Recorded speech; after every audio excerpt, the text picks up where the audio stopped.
Hey, it's Dan Mandis from Super Talk 99.7 WTN and Nashville's Morning News. I'm here with Chris from USS, United Structural Systems. He's checking out my basement, my foundation, my crawl space to see if there's anything wrong. Fingers crossed.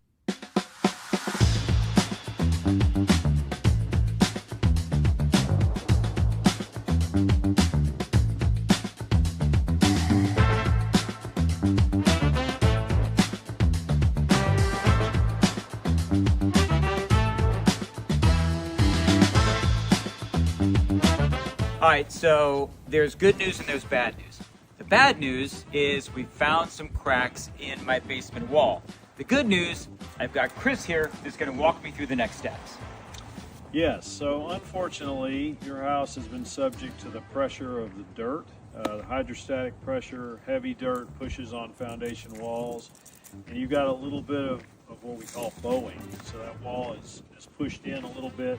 We have a lifetime warranty solution for that. So we install, usually in a day or two, this can be done in most situations. We install carbon fiber straps, which keep the wall from moving inward at any point in the future. It's a lifetime warranty for anybody that ever owns this house. So it's a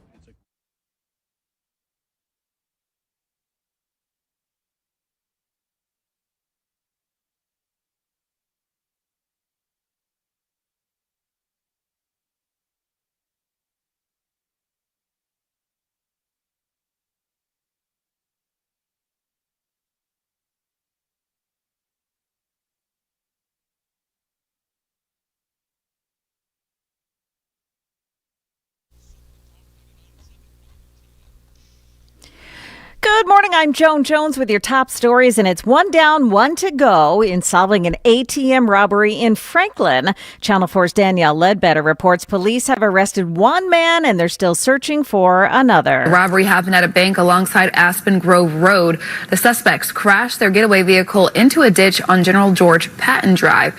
Officers are asking people who live in that area to check their cameras and call if you see anything suspicious. Well, the man arrested is a 22-year-old Marcel Beaver. He's from Texarkana, Arkansas. A resident of a Madisonville nursing home has been charged with raping a fellow resident. Now, the victim tells police that Nicholas Newman entered her room late at night with a knife, demanding she move to another room, and then sexually assaulted her. She also told police that during the assault, he disclosed that his ex-wife had been murdered. When confronted, Newman only admitted to kissing the victim and talking about that ex-wife. He's been arrested and charged. In West Tennessee, a woman's been sentenced to 16 months in federal prison for falsely claiming to be a Marine Corps veteran and accepting donations. Amanda Bass pleaded guilty in February to one count of wire fraud and one count of stolen valor. Federal prosecutors said that she set up a GoFundMe for herself, falsely claiming that she had been a Marine Corps veteran who had been deployed in combat several times and the lone survivor of an enemy ambush in Afghanistan that left her seriously wounded. None of it was true. A 15-year-old Indiana boy sentenced to 100 years in prison. He was convicted for killing a woman in a gang-related shootout in 2025. Joe Mazie, Larry, and three others were part of a so-called Mickey Cobra Nation gang. One woman was killed, another suffered a gunshot wound, and a third was hit by a car while trying to run away. Tropical storm Genevieve may have lost some of its punch and been downgraded from a hurricane, but that storm out in the Pacific is still whipping up some potential problems for a long stretch of the western coast. Dangerous waves and high surf stretching hundreds of miles along the California coast. Genevieve churning through the Pacific, creating massive swells and life-threatening rip currents. In the past week, the Los Angeles County Fire Department has conducted thousands of water rescues. Lifeguards on boats and jet skis rushing in to save struggling swimmers. The National Weather Service has issued a high surf advisory through Saturday night. That's ABC's Trevor Alt reporting from Santa Monica. That's the latest news, traffic and weather next. I'm Joan Jones, WTN News.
Good morning. It is 9:06. It's Super Talk 99.7 WTN. Hey, how are you? My name is Chris Hand. Show's brought to you by our friends at Better Water LLC. Water filtration systems, water softeners, betterwater.com. You can listen on all the apps, iHeartRadio. Now with more Sanjay Gupta.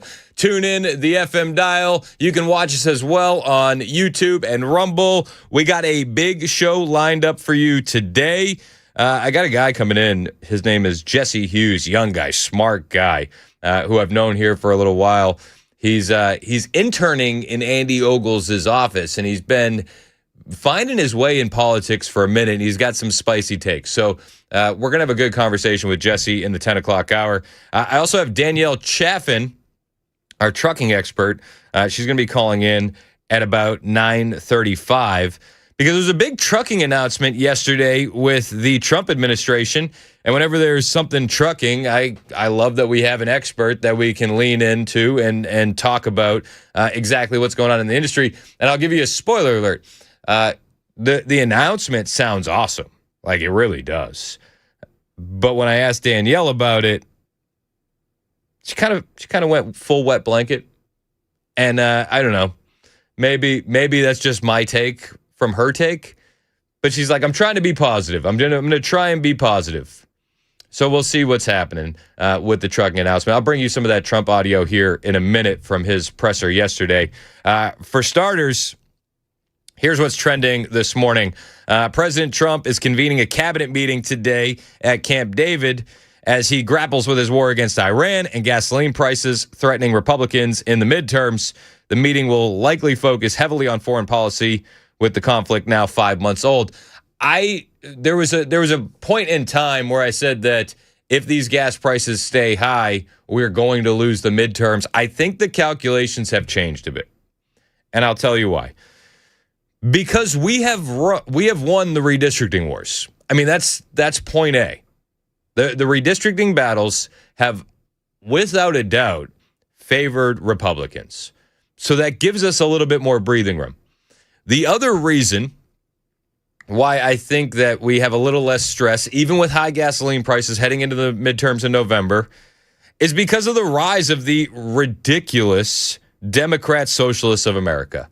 This was something that we could not have predicted back when the Iran conflict kicked off. The amount of asinine takes and ridiculous people that were going to be jumping up and putting out platforms about abolishing prisons and borders and the Senate and the presidency and so on and so forth. They're actually giving us plenty of ammo as we head towards the midterms. High gasoline prices suck, but they'll be even higher if you let these socialists take control of America. You're seeing what's happening in Spain. These individuals want to abolish our borders entirely. Do you want that here? I think that actually helps us. We'll look at some of the midterm numbers today. There's new polling out of Texas that says James Tallarico, the guy who says, I wake up in the morning and I just thinking about how much I love trans kids. That guy is allegedly leading Ken Paxton in the polls. I have some serious doubt, press X for doubt, when it comes to those polling numbers, but we'll talk about the latest in the midterms.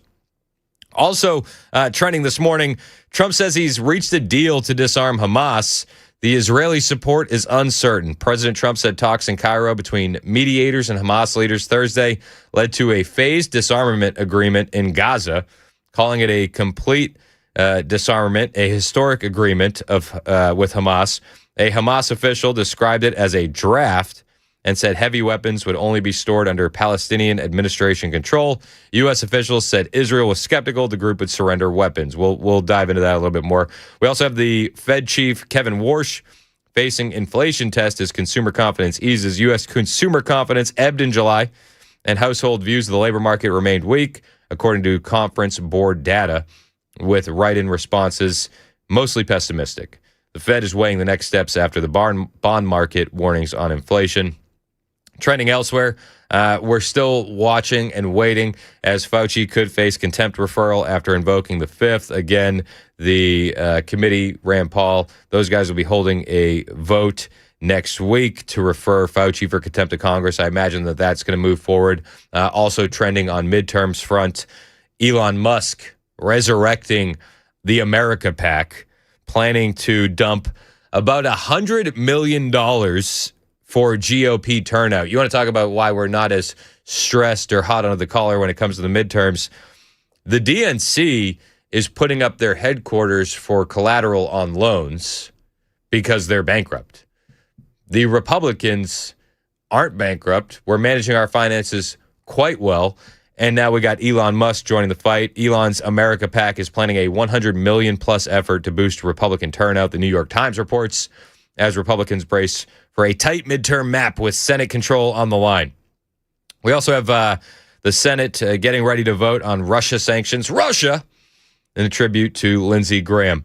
The Senate will vote on a long-awaited Russia sanctions bill championed by the late Senator Lindsey Graham, who announced shortly before his sudden death, July 11th, that he and Trump agreed to move forward with the legislation. That's what's trending this morning. These are the stories that we're paying attention to here on Super Talk 99.7 WTN. Whatever you're paying attention to, it is Friday. We can do a little agenda-free Friday if you got a topic that you want to weigh in on. 615-737-9986. You can jump in on the phone line, the text line as well. You can also jump into the chat either on YouTube or Rumble. We appreciate you joining the show, however you're joining the show. All right, so for starters, before we get Danielle Chaffin on here at around 9:35, at face value, when the president announced this yesterday, and to be fair, he's been teasing this since mid-July. It's not exactly breaking news, but when the president announced this yesterday, my ears perked up. I thought this seems really, really good. President Trump announced a program that would essentially be a one-for-one swap. We'll get rid of illegal alien truck drivers, and we'll work in some veteran truck drivers. 6-figure salary, make your own schedule, medical benefits, sign-on bonuses, training costs covered. It sounds amazing. Oh, hang on 1 second. I got too much audio running. Hold on. Hey, can you on the Google Meet, you got to mute your computer on your side, okay? Do me a solid. Just give me a thumbs up. Cool, perfect. This is the latest from Fox News on the trucking deal that was announced yesterday. Covered and can hit the road in just a few weeks. Now, real wages have already been driving higher for truckers, rising about 7.5% under President Trump compared to a 3% decline under Biden. But it's not just about the pay. I spoke with veterans over the weekend who said it's making a difference for service members. I did 20 years in the Army. Decided to retire, transition into the civilian world, and chose the trucking industry as my preferred choice, and stuck with Warner. And it's been a great journey, and some of those skills that I learned in the Army have transitioned very well. I like my job to be able to talk out to veterans, go out to installations, to job fairs, to voice the job opportunities that we have, not only in Warner, but also in the trucking industry. So I like doing my job. I like this program. I hope it really makes a difference for veterans. As far as getting illegal truckers off the road, the administration has already made major inroads. Yesterday, President Trump said that he has gotten thousands, 24,000 plus non-English speakers off the road. That's a big win. Again, we're going to talk with Danielle Chaffin. The numbers of illegal alien truckers, non-English speaking truckers on our roads today, mind-blowing, to be perfectly honest with you. It was a few months back when we had Danielle on the first time, and Danielle is a third-generation trucking expert. She runs Highway Veritas, so we're really looking forward to talking with her. She said that the number she estimated at non-English illegal alien truckers, a mix of the both. Not all of them are illegal aliens, but she estimated that number in the 200 to 300,000 range. So while getting 28,000, 24,000 off the road is a big deal, it is the tip of the iceberg. President Trump yesterday confirming that American veterans are going to be getting priority status when it comes to CDL license, and that they're going to be fast-tracking this. It sounds really, really good. Off the roads today, we're also taking action to replace these unqualified migrant truck drivers with highly qualified American veterans.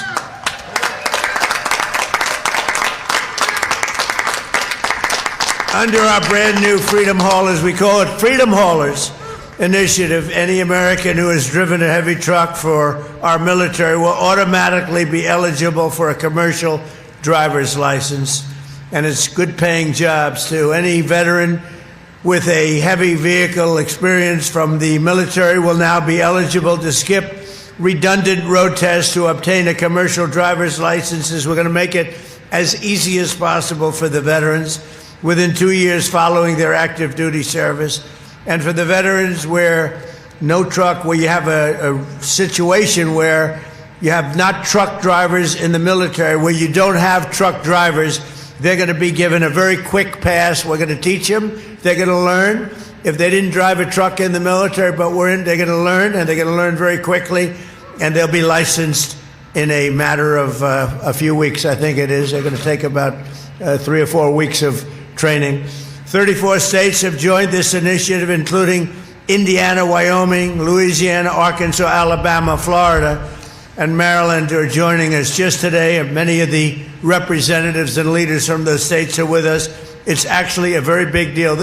34 states is a very big deal. It's not 50. It's not. It's not the whole continental United States. And some of the states that haven't joined into this program are some of the biggest perpetrators of giving non-domicile CDL licenses to illegal aliens. So this is still going to be an uphill battle when it comes to getting the illegal aliens off the road. It's a great start. It really is. Let's fix the supply for drivers. They say that there's a driver shortage. People will tell you that that is bovine scatology. But as long as the administration is working to root out those talking points, you can argue that this is a very, very good thing. President Trump continued to say that these veterans are going to be replacing the illegal aliens, and they will have a much lower, substantially lower likelihood of causing major accidents. Truck drivers who are veterans account for 42% fewer accidents. Think of that, 42%. And that number, they say, is a very minimal number, even as they drive the double the number of miles of non-veteran drivers. So to end this, very simply, the radical left wants more jobs for illegal aliens and more migrants in 18-wheelers, and Trump administration wants safer roads and more jobs for the American veteran. Now I'd like to ask a man. We do need to prioritize the American veteran. Everybody knows it. These guys have been rolled over, for lack of a better phrase, for far too long. Getting these veterans better opportunities is massive. And I hope and I pray that we see this program work and work well. Now, when I heard the news, I immediately went to my trucking expert, Danielle Chaffin, and I said, Danielle, give me the skinny on this. What do you think? And she said, I don't want to be pouring cold water on it. I don't want to be a wet blanket. But I'll tell you, I think this only has a 10% chance of being successful. We're going to dive more into that conversation on the way with Danielle Chaffin. Lot to get to today. You're welcome to join the show any way you'd like. 615-737-9986. 615-737-9986. It's 9:20. This is Super Talk 99.7 WTN.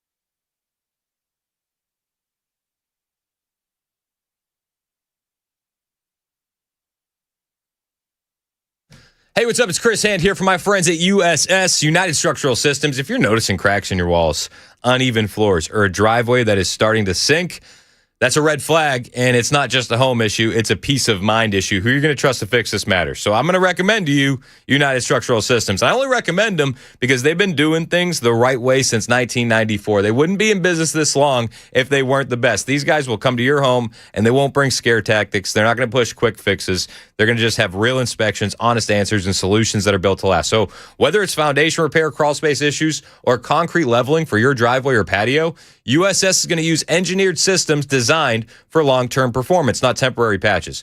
Here's what stands out. If you don't need the work, that's literally what they'll tell you. And if you do need the work, they'll explain exactly why before anything starts. Right now, they have tons of great financing options, so you can get it fixed today and pay for it later. Don't wait, because waiting will always cost you more. Visit USSTN.com or call 615-488-7855. 615-488-7855. United Structural Systems, USSTN.com.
A Nashville man under arrest, and now the feds are searching for his victims in states across the United States. Details coming up at 9:30 on Super Talk 99.7 WTN. That's Joan Jones in the newsroom. My name is Chris Hand. The show is brought to you by Better Water LLC, water filtration systems, water softeners, betterwater.com. You're welcome to join the show any way you'd like, 615-737-9986. In about 10 minutes, we'll have Danielle Chaffin on because there's been some big news in the trucking industry. Yesterday, President Trump, alongside Transportation Secretary Sean Duffy, announced that they are getting rid of illegal aliens in the trucking industry, and they're going to be replacing them with veterans. Well, if Secretary Pete Hegseth thinks that you can drive a vehicle like this, Donald Trump and Sean Duffy think that you can drive a vehicle like that. So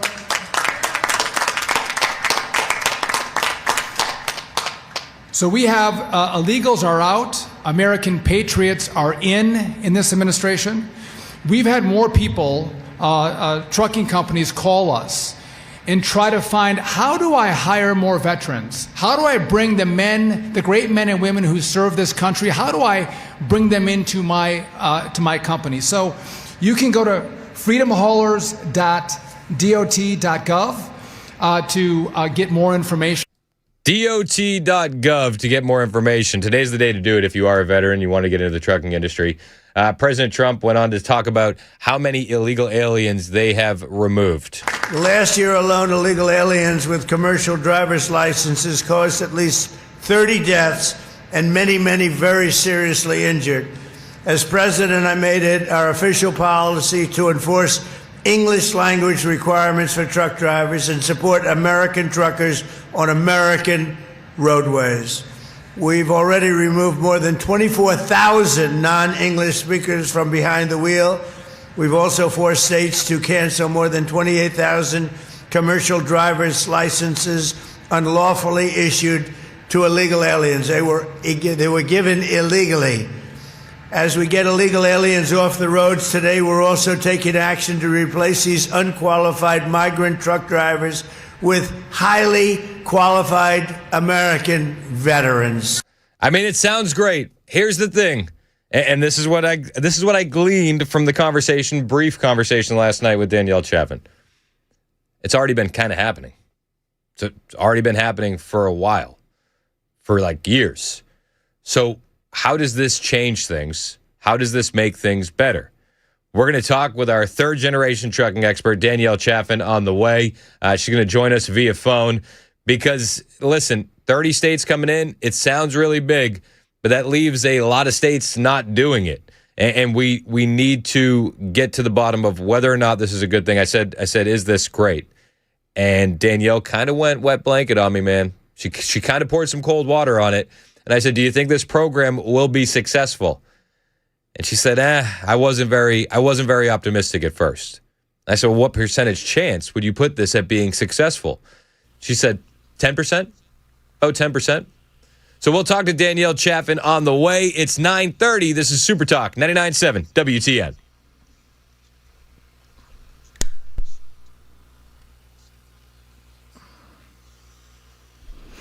Good morning. It's 9:30. I'm Joan Jones with your top stories, and President Trump announcing his Board of Peace has struck a deal with Hamas in Gaza, and it calls for a complete disarmament. The president says the deal will be carried out in structured phases. As Hamas gives up their weapons, Israeli forces will withdraw.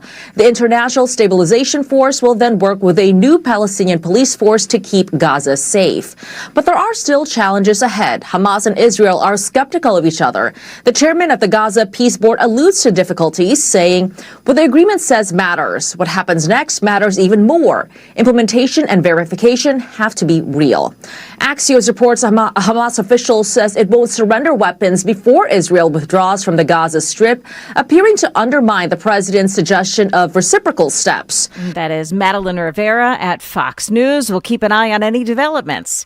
A Nashville man facing a possible sentence of life in prison after being indicted on federal charges for alleged child sexual exploitation. 32-year-old Joseph Bowman appeared before a judge in Texas on Monday. Now investigators are casting a wide net for his victims. Investigators believe that Bowman might have had contact with minors in Nashville, Memphis, Mount Juliet, and several states, including Kentucky, Florida, Kansas, New York, Virginia, Missouri, and Texas.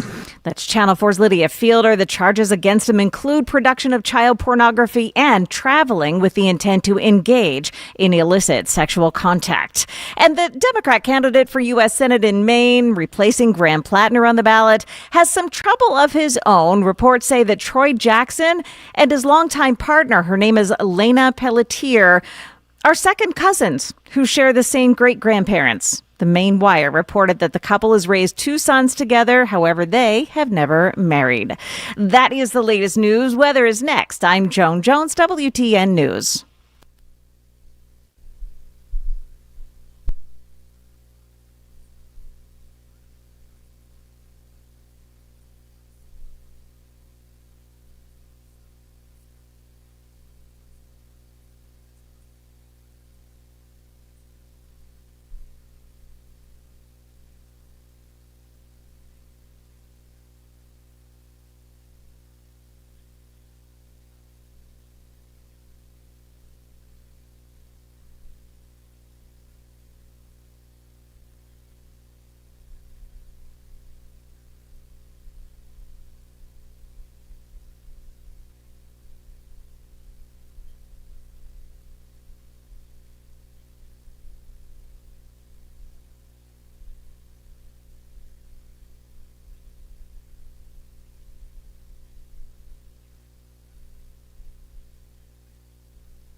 It's 9:37. Super Talk 99.7 WTN. My name is Chris Hand. Hey, how are you?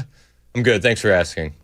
I assumed you said good. How are you? Because you guys are a very respectable, polite audience. You're welcome to join the show any way you'd like. 615-737-9986. You can jump in the chat over on YouTube. Hit like, hit subscribe while you're there. Help us get more eyeballs on the product. There's a ceiling on the radio antenna. There's no ceiling on the internet. So help us grow that platform as much as we can. It helps the whole radio station. Really excited about my next guest. We were talking about this a minute ago. Yesterday, President Trump and Sean Duffy, they rolled out the Freedom Haulers program at the White House. And the pitch is pretty simple. You get American veterans into six-figure trucking jobs with medical benefits, sign-on bonuses, free training, fast-track CDLs, while the administration continues to remove illegal aliens and non-English speaking drivers from the road. And they say that over 30 states are joining in. 24,000 plus non-English speaking drivers already being pulled from the road. 28,000 unlawfully issued CDLs to illegal aliens have been canceled. And veteran drivers right now cause 42% fewer accidents even while driving double the miles. So I see all this and looks good on face value, but I'm not a trucking industry expert, as you well know, but we know a trucking industry expert. So joining us now on the show is Danielle Chaffin. She's a third-generation trucking professional. She runs Highway Veritas, and she digs into the data, the fraud, and the real-world operations every single day. Danielle, welcome to the program. How are you? Good morning, Chris. Thank you so much for having me. Yeah, well, I appreciate you coming on. You know, when I saw this pop up, I immediately shot you a DM. And off air, you were kind of saying that you were initially annoyed because a lot of this has existed since 2011, and then you flagged this also, and you also flagged this when it was being floated in mid-July. So, can you walk us through what existed before yesterday's press conference? Yes. So prior to this new campaign and announcement, back in 2011, we had a final rule around the CDL licensing and testing and learner's permits for military veterans. It allows the DMV or a state to decide that they will waive the knowledge test, which is like the book test part of a CDL, and they can also elect to waive the skills testing. So a lot of states are already doing this. Either one or the other. They're waiving both tests, or they will at least waive the knowledge test. So I guess the question would be, what's actually new here? I think, from what I understand, and I am very skeptical of anything that I see being pushed like this when it comes to trucking, but I believe that the amount of time is being extended. So someone that is exiting the service, honorably discharged, what have you, they have a longer length of time to which they could go get their CDL. And then more states are joining in on adopting the military waivers. So if my research is correct, they're extending the window from 1 year post-service to 2 years. 2. Yes, you're right. How meaningful is that in practice? I honestly don't know. I don't know. I do know that this program has done a lot of good. Since 2011 or 2013, we have had 40,000 service members utilize this program. That's a big number. So I think that's incredible. It is. What I really struggle with is the language of replacing migrant truck drivers with American veterans. In our previous conversations, we've talked about who owns these trucking companies. Right. And so we're going to send in veterans to work for Ukrainians. I don't know. I also have concerns over the training. I know we have some really great trucking companies. Werner, for example. Werner has 1 in 4 drivers a veteran. They have an entire program dedicated for training veterans. So when they come out of the military, the vehicles that they're driving in the military are, of course, not what we have on the road. I think one guy I was talking to compared it to like driving a car made in the 1960s to one that's made in 2026 with all of the technology and the differences. Very different car. So they have, yeah, absolutely. So they have a really great program focused on veterans. So my only concern with this on that aspect is, are we actually going to give them the training they need? But I do think it's great. I think it is incredible. I love that the GI Bills will pay for their driving school in this part of their training. It's just a really, really big media campaign, and the language around it makes me cringe. You also said that there are states that don't offer the military testing waivers, or they lag even on even exchange. And you said that those are the same ones that have been handing out non-domiciled CDLs like candy. Can you connect the dots for people and why this pattern matters? Yeah, so the states that don't allow, or they say they allow, and then you get to the DMV and they make it so hard you can't even figure it out as a military veteran. The states that don't allow this program, or again, make it hard, are the same ones who have just handed out the non-domiciled CDLs like candy. And so in this instance, we care more about giving immigrants a job than we do our American citizens who have served our country. I think that is ridiculous. Yeah, I'm with you 100%.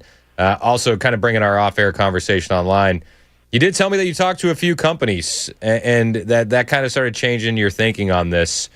Even while still remaining skeptical, which I love your skepticism. So what did these company owners tell you that kind of moved the needle for you?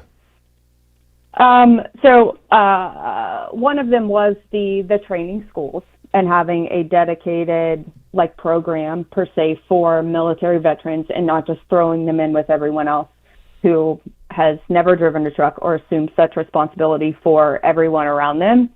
And then being able to connect the dots between the states who have handed out non-domiciled CDLs and those that do not offer this program, which there's a map, and I posted on X, and there's a bunch of states highlighted in green. California is one of them. So California says that they offer the even exchange program, which waives the skills test and the knowledge test. But I think California is one of those where they just make it so complicated. They don't advertise it. They don't say that it's possible. And then it is not. It's just not easy to do, except we have hundreds of thousands of non-domiciled CDLs in California. Yeah, and we're probably getting more as we speak. But Trump and Duffy are selling this as illegal aliens out and American patriots in. So they're offering six-figure potential salaries, benefits, free training, sign-on bonuses. From the carrier side, though, is the bottleneck really the CDL process, or is it something else? Is it like insurance? Is it onboarding culture? Is it retention? Is it pay structure? Is it the lifestyle reality on how different it is in the military versus being on the road? Oh, it's absolutely all of it. And I would say there are very, very few companies that can pay their drivers six figures right now. What is it? We have some specialized freight that does it. Walmart, once you're in as a company driver, I know they make very good money. But that's not all of the companies. What does it take to make six figures as a trucker? Great question. I would say as just a driver, being at a company that does specialized freight, whether it is like project flatbed freight, military, anything to do with the government, freight, Walmart, once you are a more seasoned driver, I know those drivers make pretty good money, or an owner-operator who has really good customers and a really great work ethic. But even then, we have the hours of service, which restricts them to a certain set of hours, certain times of the day. So that could be an issue, too. I mean, I can hear your skepticism in this just from the jump. And when we were talking off air, you put the chances of this being something really good at about 10% because of the fact that we're already doing this and you don't see a huge impact. Yeah. Can you break that down a little bit more? Like, what would move the number higher for you? And like, what does actual success look like in 12 to 18 months? Is it the numbers of new veteran drivers that they onboard? Is it crash rate changes? Is it capacity? Is it wages? What would make you look at this and go, no, this actually has a 50% success rate or a 75% success rate? I think once we target the trucking company owners, because like I said, replacing the illegal immigrants, it's not the big American companies that are hiring illegal immigrants. It is other immigrants hiring illegal immigrants. And are they going to hire American veterans and then exploit them and work them like, I don't know, a farm donkey? Absolutely not. That would not work out very well. No, it wouldn't. But they cited with the veterans 42% fewer crashes for veteran drivers. Now, that's older data, right? It's from 2016. Is that still the best number we have? And does pairing it with removals of non-English and illegally issued CDLs change that safety math in a meaningful way today? I would say that's probably still very true, that 42%. And I would say if we look at the culture, typically an American veteran grows up in America around our roads, our culture. They do have that sense of responsibility for not only themselves and their truck, but everyone around them, and they have served our country. So I would say that piece of like culture and upbringing alone plays into the 42% more than like a strict CDL school. We're talking with Danielle Chaffin, third-generation trucking expert, Highway Veritas. She actually reads the FM CSA data. I don't know anybody else that does it but Danielle. So she's always my expert on this stuff. On the removal side, they said that they got rid of 24,000 non-English speakers and 28,000 CDLs were canceled that were unlawfully issued to CDLs. You noted that the 28,000 is only about 5.7%. So what's the real scale today of the non-domiciled, fraudulent, non-proficient problem still sitting out there? Oh my gosh, it's huge. Like astronomical huge. And we're never going to have, I know I've said this on with you before, but we are never going to have a true number of these non-domiciled CDLs. And I say that because there are so many of them that are fake. They've crossed the border with fake documents. They've come in and bought CDLs off someone that's printing them in their basement. I don't know how many of those are out there. If you had to guess, how many do you think are out there today? Oh my goodness. In total, I still stick with my like 350 to 400,000. Yikes. If you were the person advising the administration or the big carriers tomorrow, what's the one or two practical changes that would make the Freedom Haulers program more than a rebrand of programs that have existed for 15 years? We have to go after the trucking companies that are employing the illegal immigrants. If we go after the trucking companies, shut them down, seize the assets, seize the cash, then we will have room to bring in a mass amount of American veterans like we're recruiting for right now. Do you think it would change the calculations for some of these companies if the government caught an illegal alien driver or a non-English speaking driver, if they could seize the freight? Kind of like how if I catch you selling drugs, I can seize your cash. Would that change the calculations for some of these companies? Oh, my goodness, absolutely. How do we make a penalty like that law? I've yet to see it. I don't know. Not a lot of optimism from our friend Danielle Chaffin. Okay, so final thought for the veterans listening, okay, and the trucking companies listening. What's your honest bottom line on this announcement from yesterday? Is it an encouraging step? Is it mostly optics, or is it something that could actually move the needle if they execute it well? I think it is encouraging. I do love that we are getting more attention to this program that has existed for years, and a lot of states have like just pushed it off to the side or swept it under the rug. So I do love that we are making or bringing more awareness to it. I don't know that it is going to have the sweeping impact that we're seeing online or in the media right now. I just don't. Again, I don't think the foreign-owned trucking companies are going to hire American veterans. And if they do, those American veterans are going to be very fed up with how they're operating, and they will not stay there very long. Danielle Chaffin, Highway Veritas, third-generation trucker. She pays attention to all of this, and you can follow her on X. Where can we find you on social media? On X, it is maybe Danielle with 3 E's at the end, or DanielleChaffin.com has all of my socials and articles linked. I'm telling you, if you're in the trucking industry, you're interested in what's going on the roads today, Danielle is an invaluable resource, and I appreciate you taking some time to talk to us. Of course. Thank you so much, Chris. Of course. Have a good one. It's 9:52. This is Super Talk 99.7 WTN.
Coming up, a local man attempted a daring motorcycle stunt on a major roadway.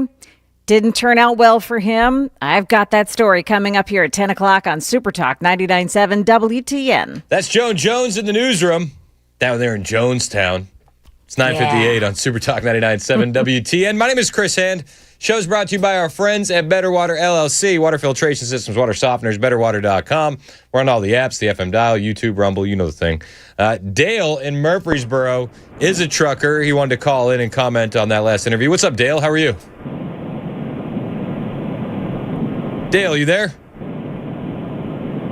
Is it Bill? Bill, sorry. What's up, man? How are you? Hey, I'm good. How are you? Good. What are your thoughts? Hey, so I've been driving truck for about 20, 25 years, and she is absolutely right about the big trucking companies. They don't hire illegals. The problem is that if there's a difference between a veteran and a veteran driver. Being a veteran myself, I really appreciate him trying to get veterans jobs afterwards.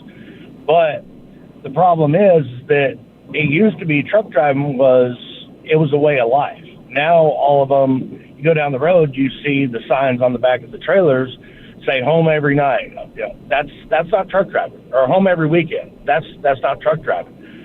When a truck driver is able to drive 10 hours a day, they're parked for the rest of the time. Right. 14 hours. Okay. So that's why a lot of people team up. So they get a team. Now they're able to drive 20 hours a day. The problem is the illegals, especially out west, they will put 4 people in a truck. Which is crazy. And that truck does not stop unless it's getting gas. They cook in their truck. I'm not going to go into detail, but that truck does not stop except to get gas. And that truck will make easy 6 figures a year. And it's split between the 4 of them. And if you're a dispatcher and you've got a load that has to get to Alaska from Tennessee, has to be there tomorrow, you're not going to call the guy that can run 10 hours. You're going to call the truck that doesn't stop. Yep.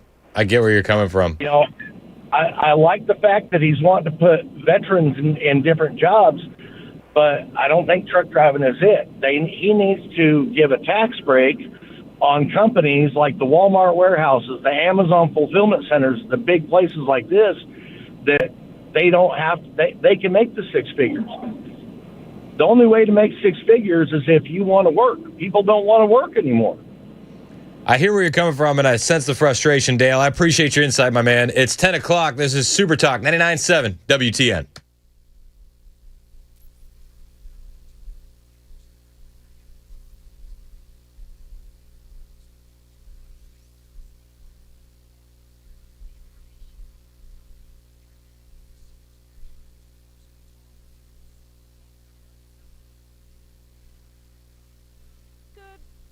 Good morning, 10 o'clock. I'm Joan Jones with your top stories. Spanish Socialist Prime Minister Pedro Sanchez has arrived in Ceuta, the site of the mass invasion of Moroccan Islamists. It's safe to say, though, that his arrival is not a welcome one.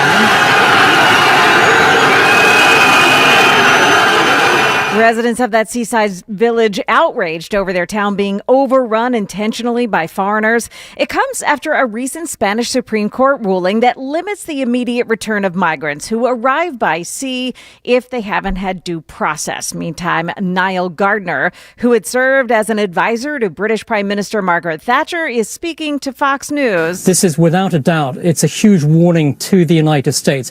If you put socialists in power, they will literally destroy America. They will destroy the United States. They'll open the borders, and we will see these kinds of disastrous scenes unfolding here in America if the American people allow the socialists to take power. Spain reports 34 people have died while crossing that waterway between Spain and Morocco, many having drowned, the others killed in the stampede of invaders pushing into that small town.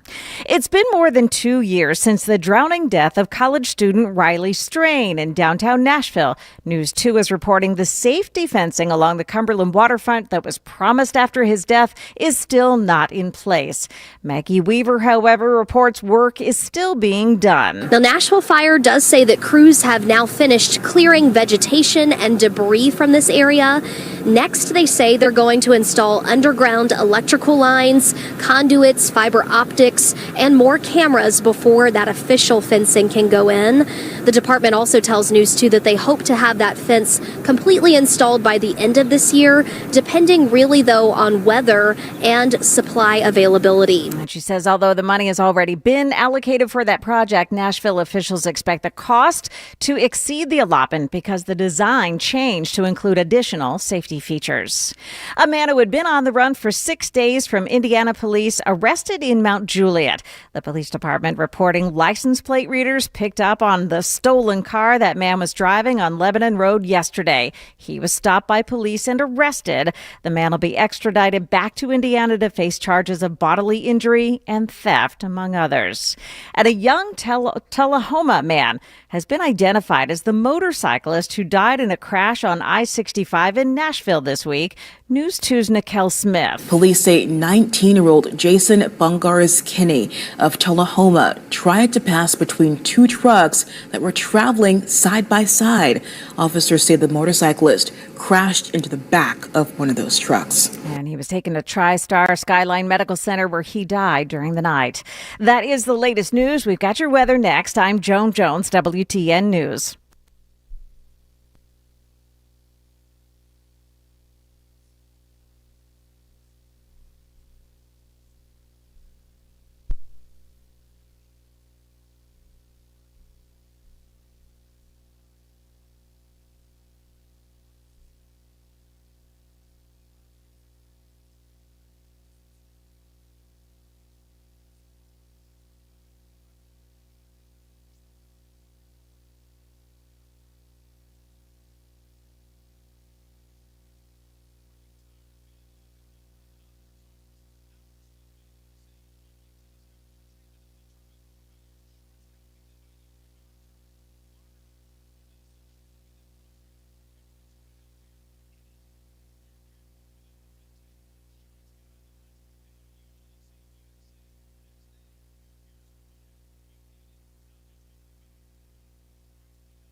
It's 10:07 on Super Talk 99.7 WTN. My name is Chris Hand. The show is brought to you by Better Water LLC.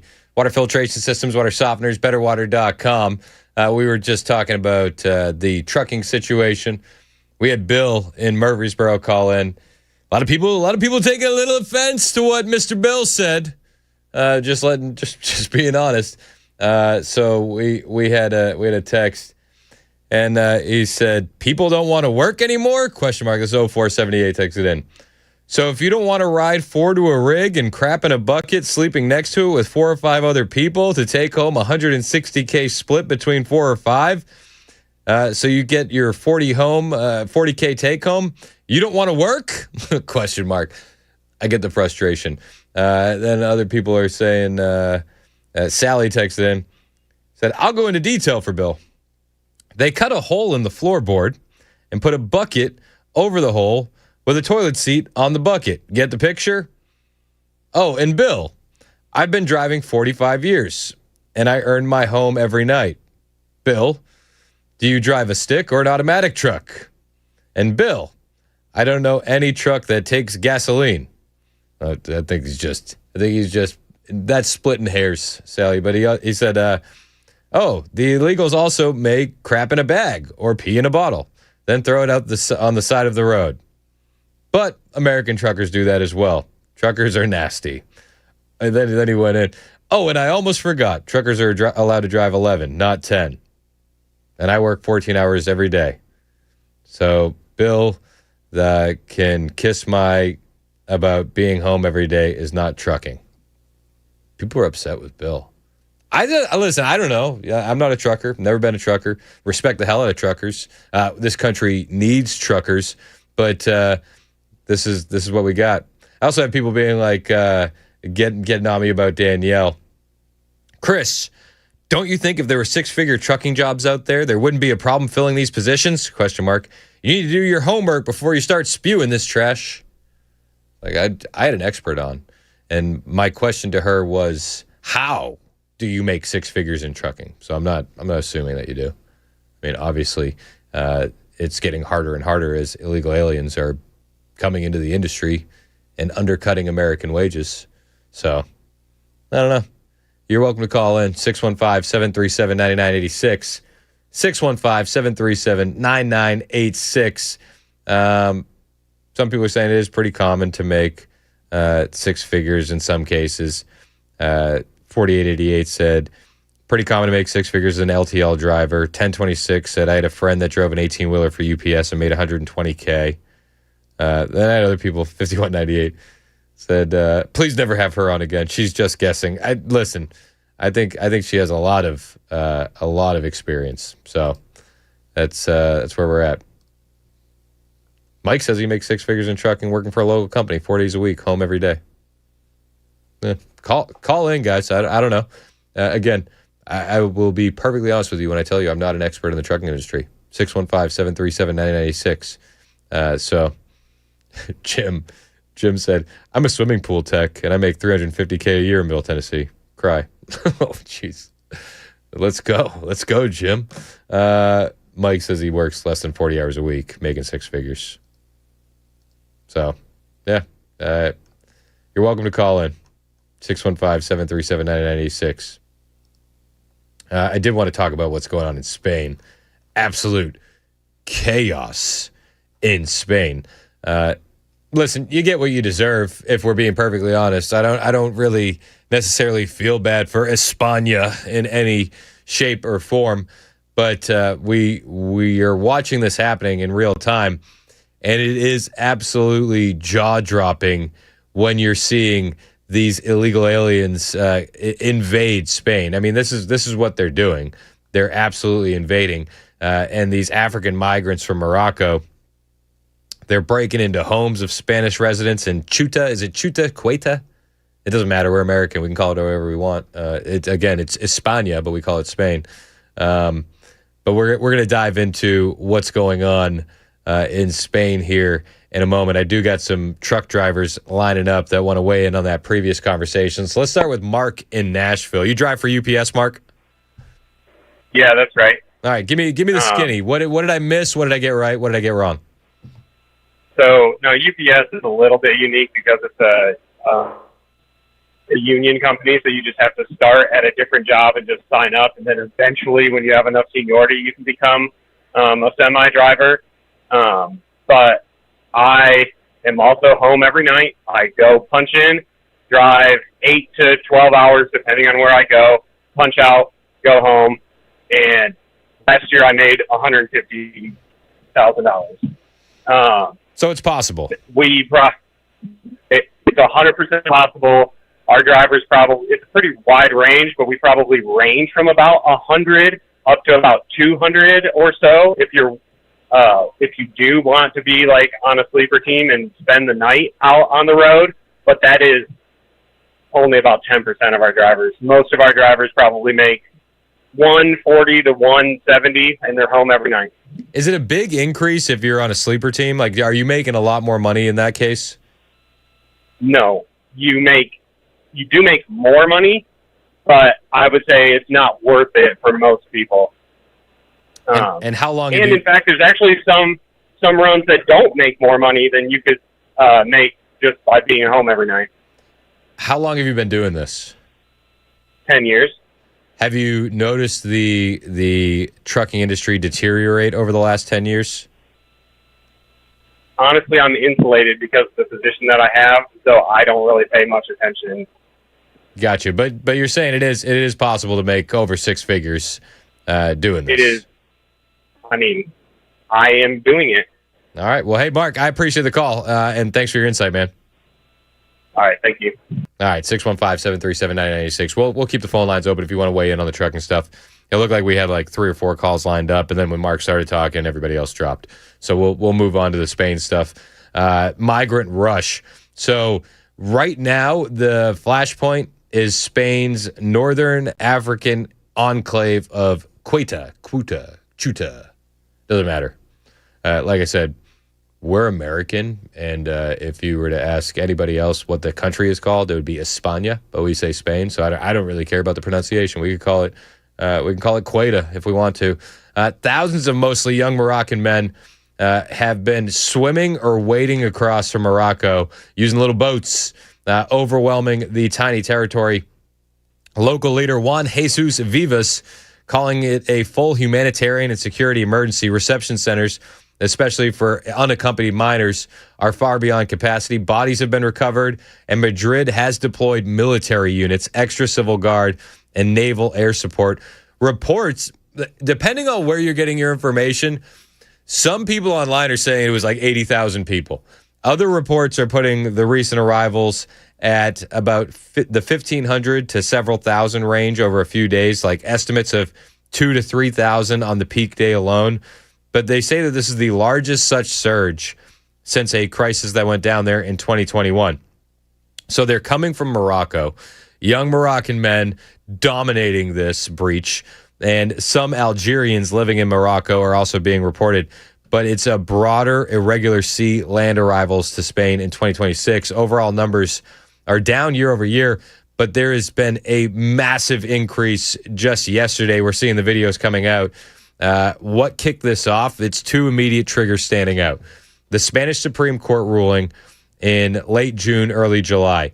The court held that hot returns, immediate pushbacks under the special Ceuta-Melilla border regime do not apply to people intercepted at sea or swimming in. Those cases have to go through an ordinary return procedure instead. So you've seen a lot of smuggling networks and migrants take this as a green light. Much like we saw here in America when Joe Biden and the Democrats said, just crossing the border illegally isn't really a crime, or, you're not going to be deported for that. It was a green light. It was an invitation, and that invitation has now been extended in Spain. So they're taking full advantage of it. If you make it into the water, you are going to be harder to send straight back. Officials and local police explicitly say traffickers are exploiting this ruling, as everyone who saw it happen knew they would, and arrivals that were at a trickle exploded.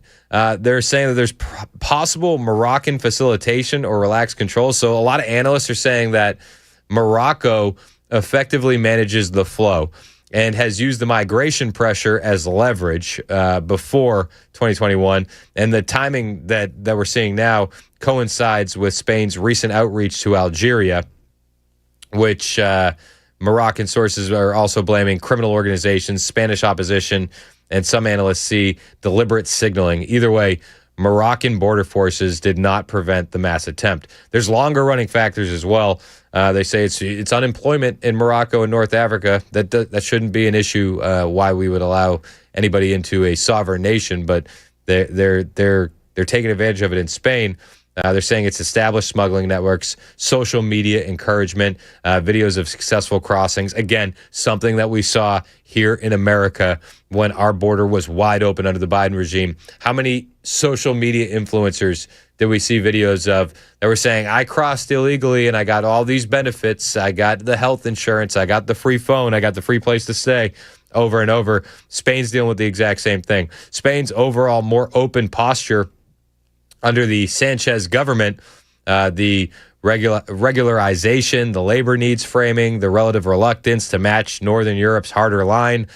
Critics are calling this exactly what they asked for, and they're calling on the regularization and the court outcome classic pull factors that signal weak enforcement.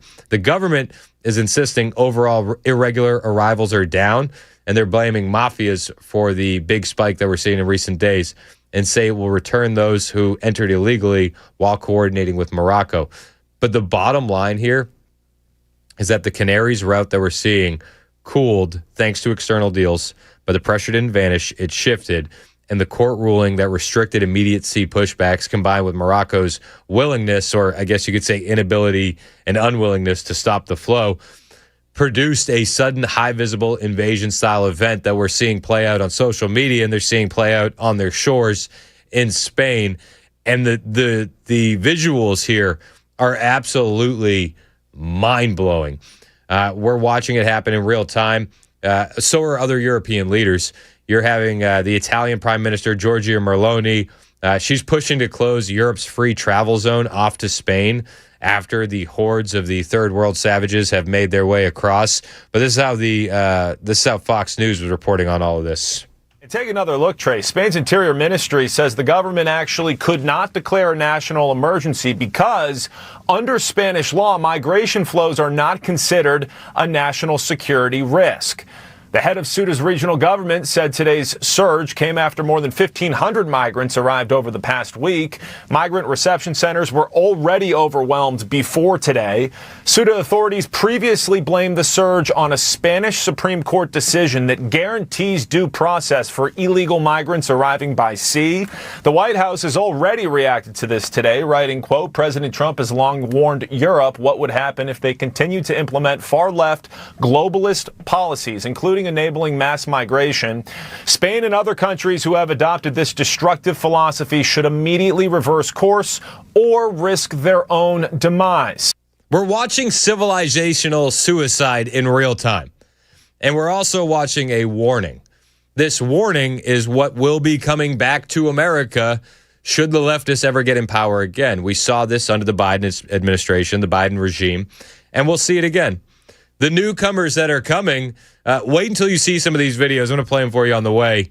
They are literally breaking into the homes of Spanish residents in Ceuta, Cheta, whatever you want to call it. It's going to get even worse in the coming days. You're also seeing these newcomers hitting the streets and chanting Allahu Akbar.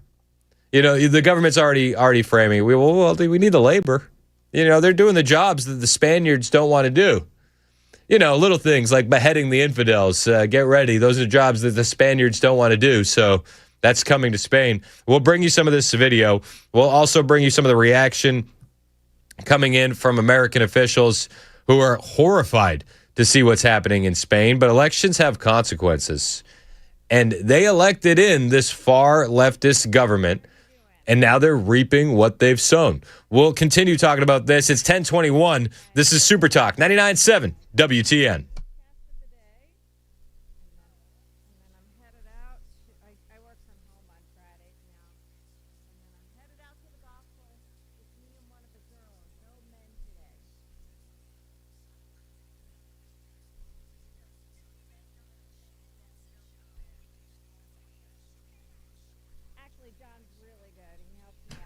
Hey, what's up? It's Chris Hand here from my friends at Busy Bee Plumbing, Heating, and Cooling. It is a tax-free weekend for school supplies in Middle Tennessee, all of Tennessee, and you should really take advantage of this and help out some kids in need. Busy Bee wants to help you make that possible.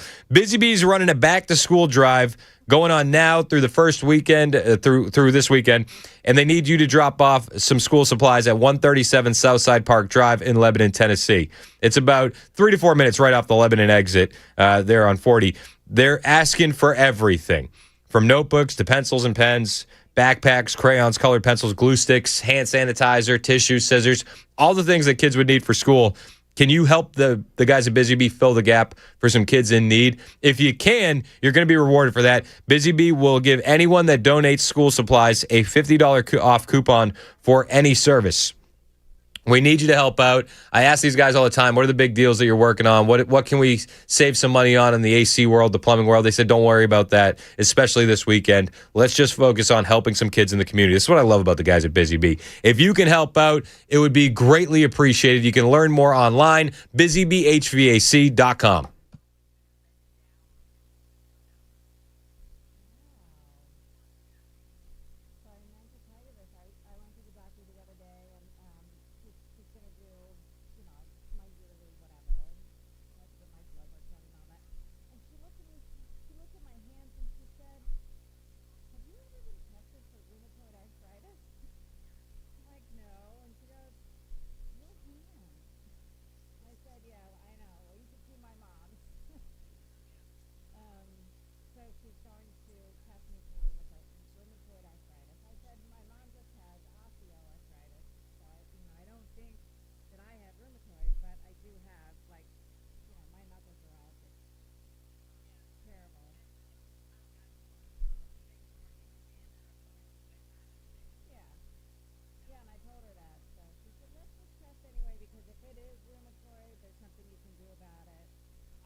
Okay.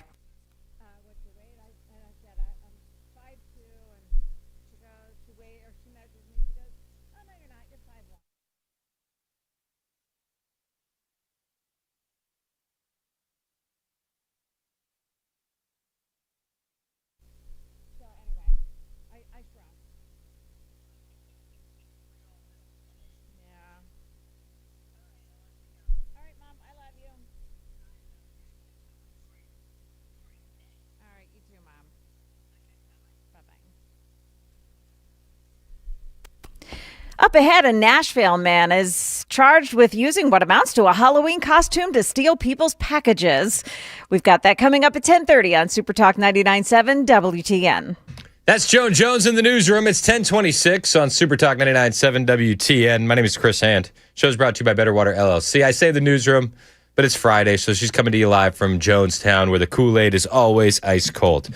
Free-flowing. You having a good time, Joan? Oh, yeah, love it. All right, well, we appreciate you. Headlines on the way in less than 4 minutes here on Super Talk 99.7 WTN. So there's videos of these Moroccans, these young, peaceful newcomers. They're running through Spain, and they're breaking into the homes of the local residents there in Ceuta. It's Ceuta, right? We were saying Shuta? Shuta. Oh, who knows? There's 9 different ways you could pronounce it. It doesn't matter Whatever because you say it with authority. We're American. We can just rename things. That's right. But I'm watching these videos. Could you imagine how horrifying it would be if you lived in this area and hordes of third worlders were showing up on your shores, and then one of the first things that this newcomer does is find a ladder and start smashing in your windows. Horrifying. I mean, what are the gun laws in Spain? I would imagine that they're not great. So I just looked. Funny you should ask. Handguns are legal in Spain under specific licenses, primarily for sport shooting or professional use, and require strict background checks, training, and storage compliance. So anyways, if a third worlder had started bashing in my window, I would have started blasting. Uh-huh. You know, I think that would be the only reasonable response. But I mean, listen, they're coming here to do the jobs that the Spaniards don't want to do, right? That's what we're going to be told. Yes. Like beheading the infidels. They're actually running through the streets, and they're yelling Allahu Akbar. That's nice. I don't know if you know that. It's a mostly peaceful thing to yell. It's nothing to be worried about whatsoever. Doesn't cause fear at all. No. I mean, I really do feel for the people there. Like, you got to imagine that there's some little old lady that lives in that neighborhood alone who is just horrified. And it's easy to be horrified. I wonder what the media landscape looks like in Spain today, how they're covering this, because the cell phone video it's crazy. You have them climbing over barbed wire, climbing over fences, and there's so many of these guys. And I say guys, these are not kids, they're not women and children. They're military-aged men. And the police are just standing by watching because they know they can't do anything about it. It's insane. It's crazy. We need to take this as a warning here in America. You know, I mentioned earlier that when we were talking about the Iran conflict, if gas prices stayed high, we would have had some issues coming into the midterms. But there's been some other factors that make me have less fear. And it is the fact that we won the redistricting wars, for starters. You pull that down, you're running stuff. It's the fact that we won the redistricting wars. The fact that we're seeing the rise of the Democrat socialists. And then you have incidents like this where it clearly highlights what the results will be if we let leftists get back into power. We should look at this. We should be horrified. We should offer to send any help that they might need. But we should look at this really as a blessing because we don't have to deal with it firsthand. And we can absolutely point to this and say, is this what you want here again? And I say again because we had something very similar during the Biden regime. It's 10:30. This is Super Talk 99.7 WTN.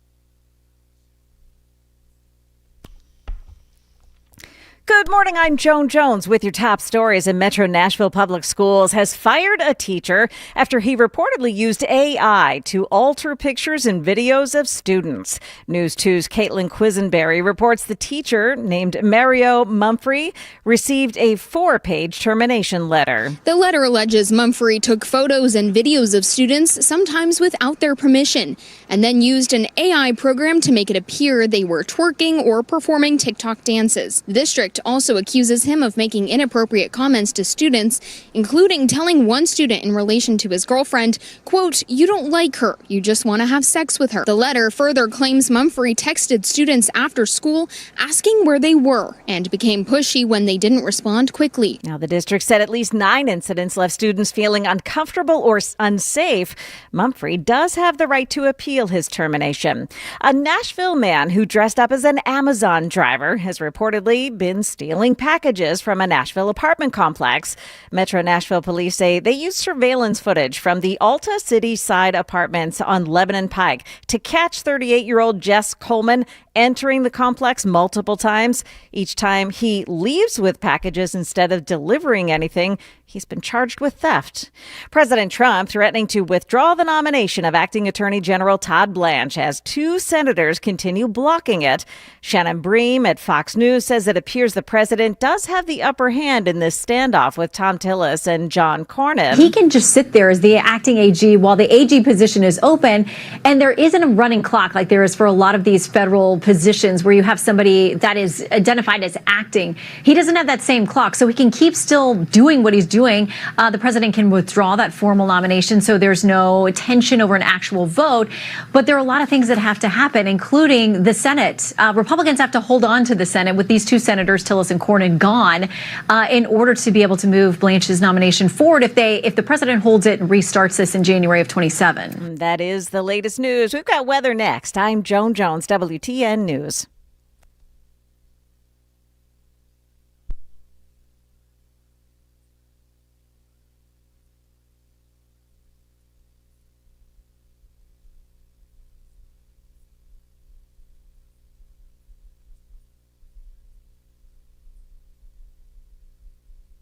Hey, what's up? It's Chris Hand here for my friends at the Glock Store. O-Site Day is on the way, Saturday, August 6th, 9 to 6 p.m.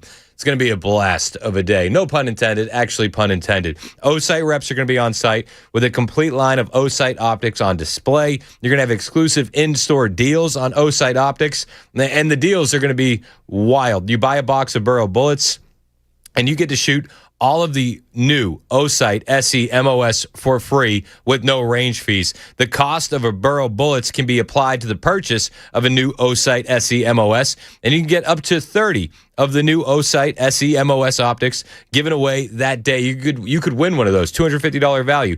All attendees are going to get a raffle ticket. No purchase necessary. You just got to be there to win. Plus, they'll have free O-Site swag while supplies last. So come early for the best selection. And I should note that our friend Brian Wilson and his wife, Cabana Wife, will be on site selling some cookies, and there will be local food trucks there available as well. It's going to be a great day, O-Site Day, Saturday, August 8th, 9 to 6 p.m. You don't want to miss it. Minutes from the airport, worth the drive from anywhere, and always open online, glockstore.com.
37 minutes past the hour on Super Talk 99.7 WTN. My name is Chris Hand. Show's brought to you by Better Water LLC. You can listen on all the apps, the FM dial. You can watch us on YouTube and Rumble. I got some video coming out of Spain if you want to join us on YouTube or Rumble. Just absolute chaos last night and yesterday in Spain in the Ceuta, the Cheta, the Queta, whatever you want to call it. It doesn't really matter. It's Spain, and this is America, so we'll say what we want to say. But I saw a video. This was going on well into the night, and there's videos of explosions being heard. I'm sure it's mostly peaceful explosions.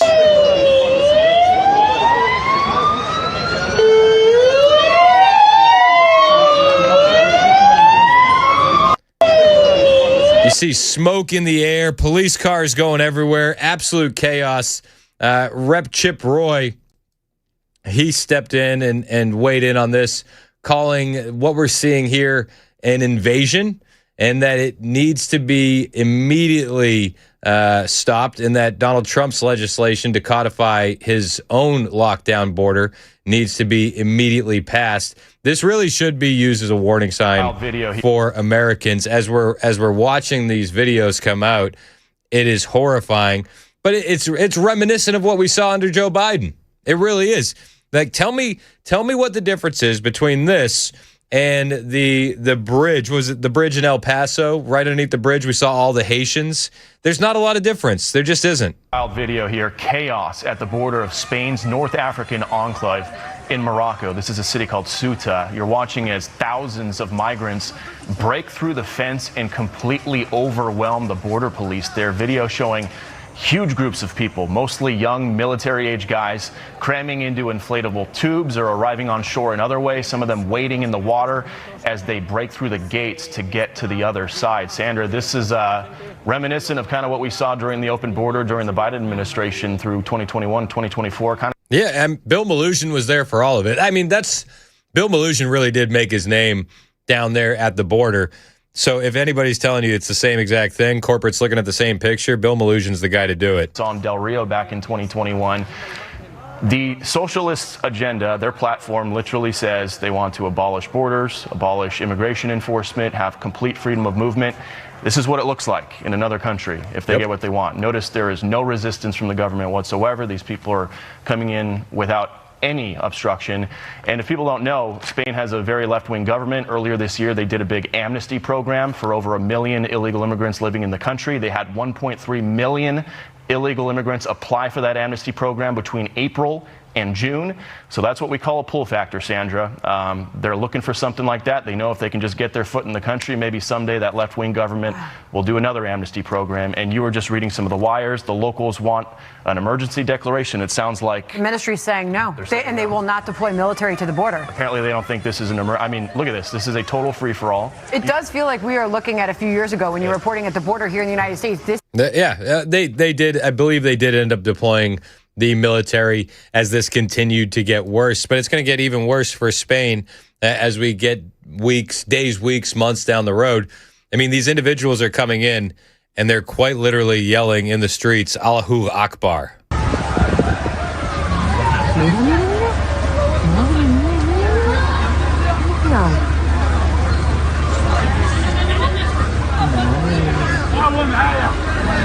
Mira la mejor mía, mira la policía. No, estaba mirando para allá y no te vi. Allahu Akbar, Allahu Akbar. I'm sure this is fine. I'm sure. So they're being invaded by Moroccans. Elon Musk says the third world migrant invasion will destroy Spain's entire national budget, calling it basic math. If Spain offers free stuff to migrants that is above 90% of the living standard of Earth, they create a forcing function for 90% of Earth to move to Spain, which is around 7 billion people. Rep. Brandon Gill dropped a warning to all Americans on this, saying this is the future the Democrat Party will bring to every community in America if they ever regain political power again. Stephen Miller weighed in, saying Democrats will force America into being invaded by barbarians, the same as Spain, and they will rejoice. said Democrats will see your home trampled and stolen by invaders, and they will rejoice. The Democrats did this to America every single day for 4 years under Biden, and will do it again instantaneously, but orders of magnitude greater if they are ever given any form of national power. Vance weighing in, ripping left-wing globalists after the invasion of Spain, saying America's next if we don't prevent it. He said these images out of Spain are an unfortunate reminder of the consequences of mass migration and radical left-wing globalist policies that have enabled the invasion of the West. Thank God President Trump was elected and our country's border no longer looks like this. I mean, the border was shut down so quickly here in America after President Trump was elected that it does kind of get forgotten about. But when you see what's happening in Spain, it should be a reminder to every American just how quickly Trump stopped the bleeding. Vance has been on this for a while. This was JD just a few months back. All over the West, and it's kind of crazy, is this idea that the way to generate prosperity is to bring in millions and millions of unvetted people and drop them into your neighborhoods, and we simply reject that idea. So to everybody in the UK who rejects that idea, I'd encourage them to just keep on going. It's okay to want to defend your culture. Yep. It's okay to want to live in a safe neighborhood. It's okay to want your job to go to yourself and your neighbors and not to a stranger who you don't even know. It is reasonable for the people in Western societies to want to control who comes into their country and who doesn't. A lot of people, frankly, a lot of people in the media have tried to persuade all of those people that it's somehow racist to want to protect your borders, even though very often the very people who are most affected by low-wage immigration are lower-income Black and Hispanic Americans right here in the United States of America, and I guarantee that's true in the UK. So we believe in making America great again. You can't do that unless you protect your borders. I'd encourage our friends in the UK to follow the same path. Now, I would encourage all of our friends in Europe to follow the same path. That's very racist. It's very problematic to say that, Mr. Vice President. And I'm sure that today, as there are people speaking out against this in Spain, they'll be shouted down as Nazis and racists as well. This is coming here, by the way. Like, everybody knows that. Everybody's aware of that. This is coming here if the Democrats ever regain power. It's coming back, I should say. And you're seeing a lot of this. The Democrat Socialists of America, their platform involves abolishing borders, abolishing prisons, abolishing ICE. And they say that if you don't agree with that, you're part of the problem. Now, by the grace of God, we're fighting back against it. One of the bigger socialists that we're seeing out there is a woman by the name of Francesca Hong, and she's running for governor in Wisconsin.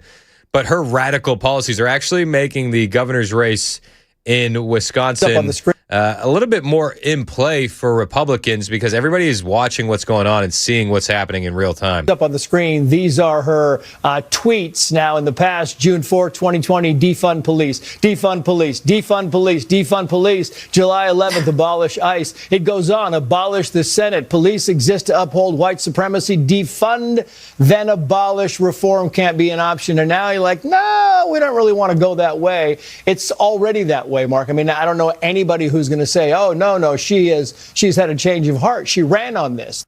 She's actually widening her lead in the Wisconsin's governor primary. But the Republicans look like they could take that governorship because of how radical she is. She was on NBC, too. And she was like, your positions include abolishing the Senate, prisons, ICE, borders. But you say that you don't agree with some of the DSA's platform. The national DSA has recently passed a platform that including things like abolishing the Senate, prisons, and ICE. You say that you don't agree with some parts of their national platform. Are you trying to have it both ways by embracing that label, but also backing away from some aspects of the platform? So I do not have the endorsement from the National DSA and this recent platform that was released. There are issues that I disagree on, but my values and my principles are rooted in democracy, in fairness, in human rights. And yeah, I'm just thinking about the human rights that they're dishing out to everyone in Spain right now, or the human rights that would be dished out to your community if these kind of Democrat socialists won power, there'd be a lot of human rights. Everybody would get human rights. It'd be like a Prius at an Oprah show. You get human rights. You get human rights. It's actually it's pretty racist to think that we should have borders, and that's what Francesca Hong, who's running for governor in Wisconsin, is all about. Ensuring that we are fixing a rigged system that doesn't put working class people first, and we are a campaign focused on the work and the workers. So you may distance yourself from the National Party, but you do consider yourself a democratic socialist, right? Yes, because it allows me to make sure that the policies that we are supporting, the universal policies that will build permanent affordability, universal child care, paid leave for all, investing in that care economy with minimum wage and raising that minimum wage and strengthening unions by repealing Act 10. Will someone please think of the workers as we import herds of third worlders that will work those jobs for less money? I don't understand how these two statements can coexist. She went on to call ICE an enforcer of fascism. So if something like what's going on in Spain today happened under these Democrat Socialist watch, they wouldn't want ICE to be involved at all. They don't even want ICE to be there. You also have called for abolishing the police and ICE. That's a piece of what that political ideology is about, too, is it not? Well, ICE is a rogue agency and an enforcer of fascism, and I believe that it is an agency that indeed needs to be abolished. And I'm going to be a governor that is most serious about being serious about public safety, where we actually invest in our communities and we are tough on the causes in order. You're going to be serious about public safety, but you wouldn't want an agency that would remove gang members, murderers, rapists, pedophile, illegal aliens. Very serious about it, actually. Very, very serious. To be tough on crime, preventing guns from being off the street, taking guns off the street, making sure we're investing in victim services. Got it. And that. So let's take the guns off the street, too. That way, when the hordes of the third worlders come in, you can't protect yourself. And as we've seen from the videos in Spain, one of the first things that these newcomers did was smash in the windows of the locals living around there. Now, again, I don't know if she's going to have a chance of winning. It does look like the Republican is polling a bit higher there in Wisconsin for the governor's race. And it seems like the governorship in Wisconsin is in play because of radical lunatics like Francesca Hong. And I think that a lot of seats are going to be in play because of these radical lunatics. And it could get even better for us moving forward. Elon Musk is reviving his America PAC, and he's going to be pouring about a $100 million spending surge into the midterms. We'll bring you some of the details on that coming up, plus the reactions that we're getting from leftist media outlets like CNN. They were in an absolute panic when they heard the news, but this is a good thing. We'll talk about it when we get back. It's 10:50, Super Talk, 99.7 WTN.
We'll tell you about some frozen fruit you better not eat and flock cameras pushing back. These stories and more coming up at 11 on Super Talk 99.7 WTN. I'll respond to both of your teases before we get to the headline. Yes, sir. I wasn't eating the fruit anyway. And get him the flock out of here. All right, looking forward to the headlines with Ken Weaver. Less than 5 minutes. So we were talking about Spain, and I'll be honest with you. When I saw some of the numbers online last night, they were so high that I thought, that can't be true. I saw guys that I respect that do the news. They were like, man, it's 80,000. 80,000 people. And I was like, that seems really high. And then I saw official numbers coming in from the official sources. So obviously you got to take those with a grain of salt too. And they were like, it's like 3,000 people. And then when you're looking through the TV screen, right, it really is hard to get a handle on what that number looks like. Am I looking at 3,000 people running through, or is it way, way more? So I wanted to be very cautious before I went on the air and just dumped the 80,000 number in your lap. But that number has now been confirmed. In fact, it could be even worse than that. Some estimates indicate that the official figure is far too low. There could be perhaps 80 to 100,000 migrants who've crossed into Spanish territory. And this is a vision of America's future if the socialists, the communists take power in the United States in 2029. So this is on Fox News a little while ago. They're saying that the numbers they're hearing are 80 to 100,000 Moroccans just absolutely running roughshod over Spain this morning. And he's right when he says that this could be the future of America if we allow Democrats to get back into power. Because this is exactly what they're going to do, offer an amnesty, have an open border, and you'll see the invasion of the United States. So what is happening in Europe right now is a vision of America's future if the crazy communist socialists, the far left, seize power in the United States. So this is a nightmare scenario, actually, not only for Europe, but also for America as well, if we see these scenes unfolding a few years from now. He's absolutely right. And everybody should take note. The mainstream media is going to ignore this as even happening. I wonder if you're going to see it on ABC or CBS. I'm imagining that they won't be able to ignore it, but I also would envision that they're going to omit quite a few key details about what's happening. Now, there is a chance that the Democrats regain power in this country. The gas prices are high. We have an issue here that there could be too many black-pilled independents, moderates, libertarians, even some conservatives that want to sit this election out. I would warn against that. That will absolutely lead to bigger problems for the country than we currently have. But I will say I've had a lot less heartburn lately. It's because of the redistricting wars, and it's because of the rise of the Democrat socialists. They're giving us a lot of ammo. And there's there's another reason. Elon Musk is now back in the fight. The America PAC is back. Musk is reviving his America PAC with plans to invest heavily in Republican voter turnout efforts ahead of the midterms.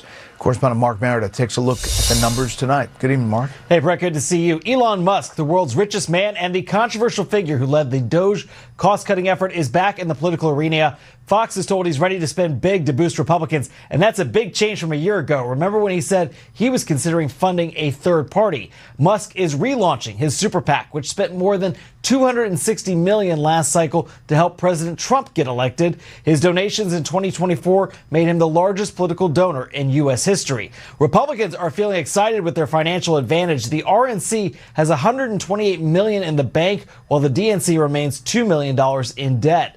Today, a super PAC backed by the League of Conservation Voters announced it'll spend $50 million to boost Democratic candidates. The group wants to elect people who will hold power companies data center developers and polluters accountable, and the group is ready to spend in two key Senate contests, Ohio and North Carolina. Speaking of North Carolina, a Republican super PAC says it'll spend $17 million to boost Michael Whatley. He's the former RNC chairman running to replace retiring Senator Tom Tillis. Fox polling shows Whatley trailing former Democratic Governor Roy Cooper by 9 points. And just down south in South Carolina, newly appointed Senator Darlene Graham, the sister of the late Lindsey Graham, is launching her first campaign ad before the August primary. We're going to see a lot of money being thrown around in these upcoming primaries, these upcoming midterms, excuse me. And we're going to have to really mobilize the vote to make sure that these Democrats don't regain power anywhere. It's 11:01. This is Super Talk 99.7 WTN.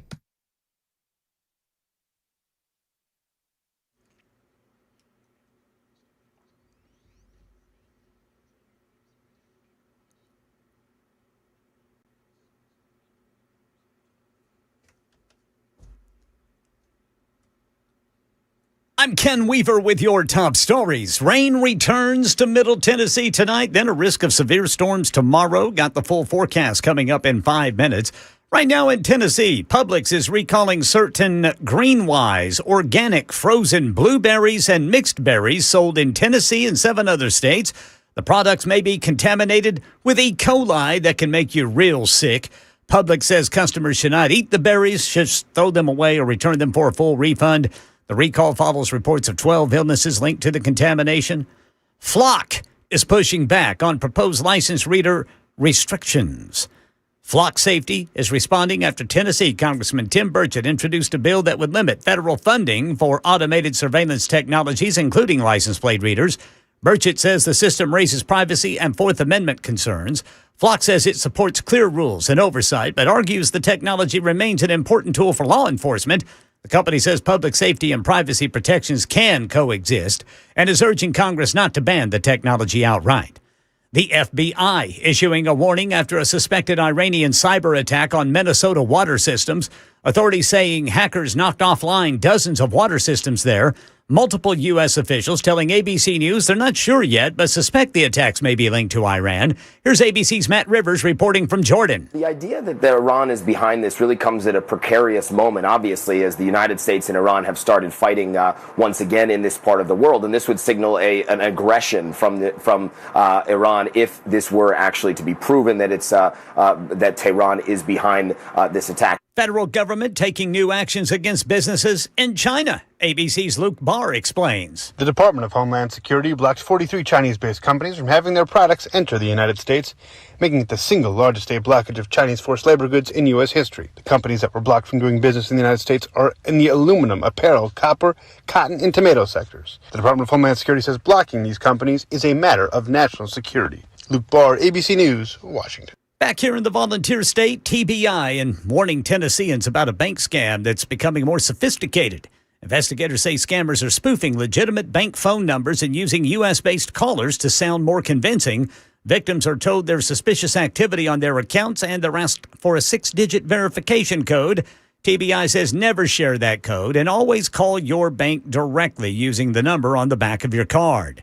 Last week, it was OpenAI. This week, it's Anthropic disclosing that its artificial intelligence agents have slipped their reins. ABC's Jim Ryan says the incidents are raising red flags in Congress. Even in a deeply divided House of Representatives, concern about artificial intelligence gone rogue crosses party lines. Democrat Ted Lieu of California and Texas Republican Nathaniel Moran have jointly introduced the AI Kill Switch Act, requiring developers of AI systems to maintain the ability to shut them down if they get out of hand. The lawmakers cite polling that shows public support for controls on artificial intelligence. That's the latest news. Weather is next. I'm Ken Weaver, WTN News.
It's 11:07 on Super Talk 99.7 WTN. Hey, how are you? I'm Chris Hand. The show is brought to you by Better Water LLC. You can watch the show on YouTube and Rumble. You can listen on the apps, the FM dial, all the things. You're welcome to join the show as well, 615-737-9986. We were talking about Spain, and the president has just arrived at Camp David a little while ago for a high-level cabinet meeting, and he talked about a couple things.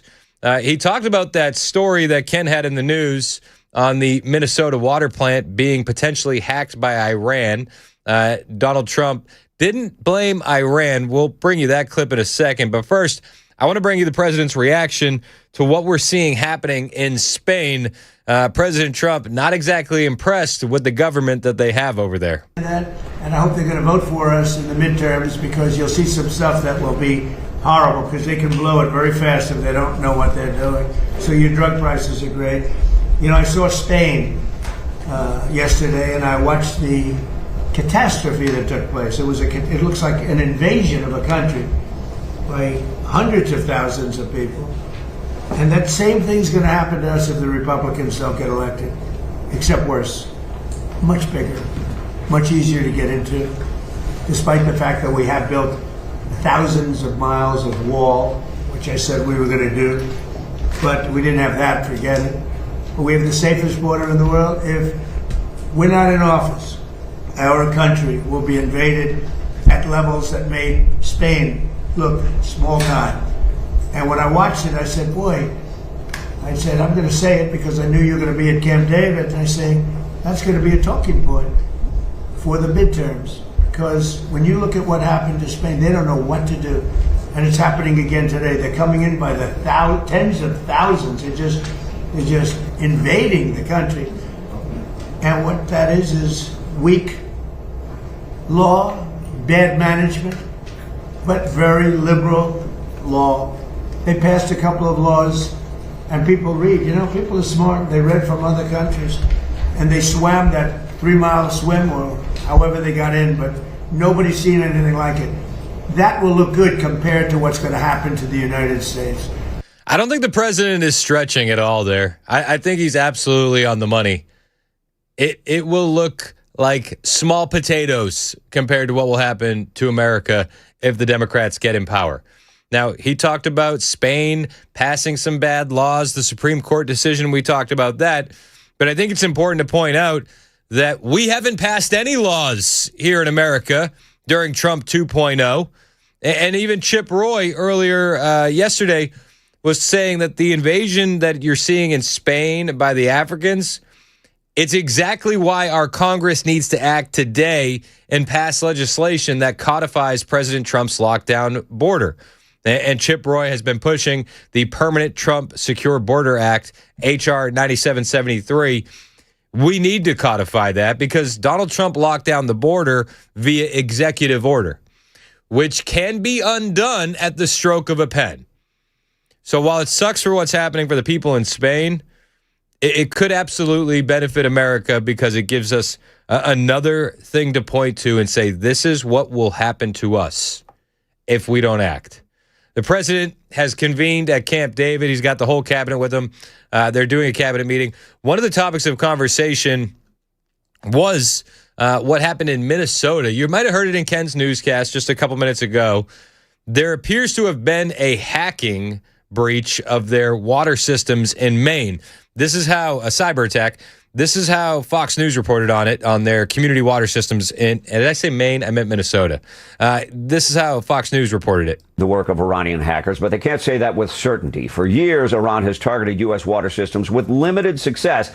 But the mayor of Brom, Minnesota says starting on Monday, the plant operator realized that the big tower was calling for more water, but the well was not cooperating. They realized the machinery was receiving power, just not doing what it was supposed to do. So they investigated and found 4 neighboring systems were experiencing the same problem. Plant operators restored backup and overrode systems manually. Ultimately, 30 communities were were affected, but the disruption to water systems was minimal. Investigators haven't released many details about the suspected cyber attack, but they say the timing, the method, the access, and targets are all very similar to what they've seen from Iran before. Now, with aging security technology, the mayor says whatever happened should serve as a wake-up call, that investment is needed, and the cyber experts agree with him. Is it discovering a set of vulnerabilities we weren't aware about? All they have to do is pick the one or two things that's very difficult for us to defend. It could be Minnesota today. It could be a small town in Kansas tomorrow. It could be a major metro area in Los Angeles the day after. They pick the targets, right? We have to be good at defending this.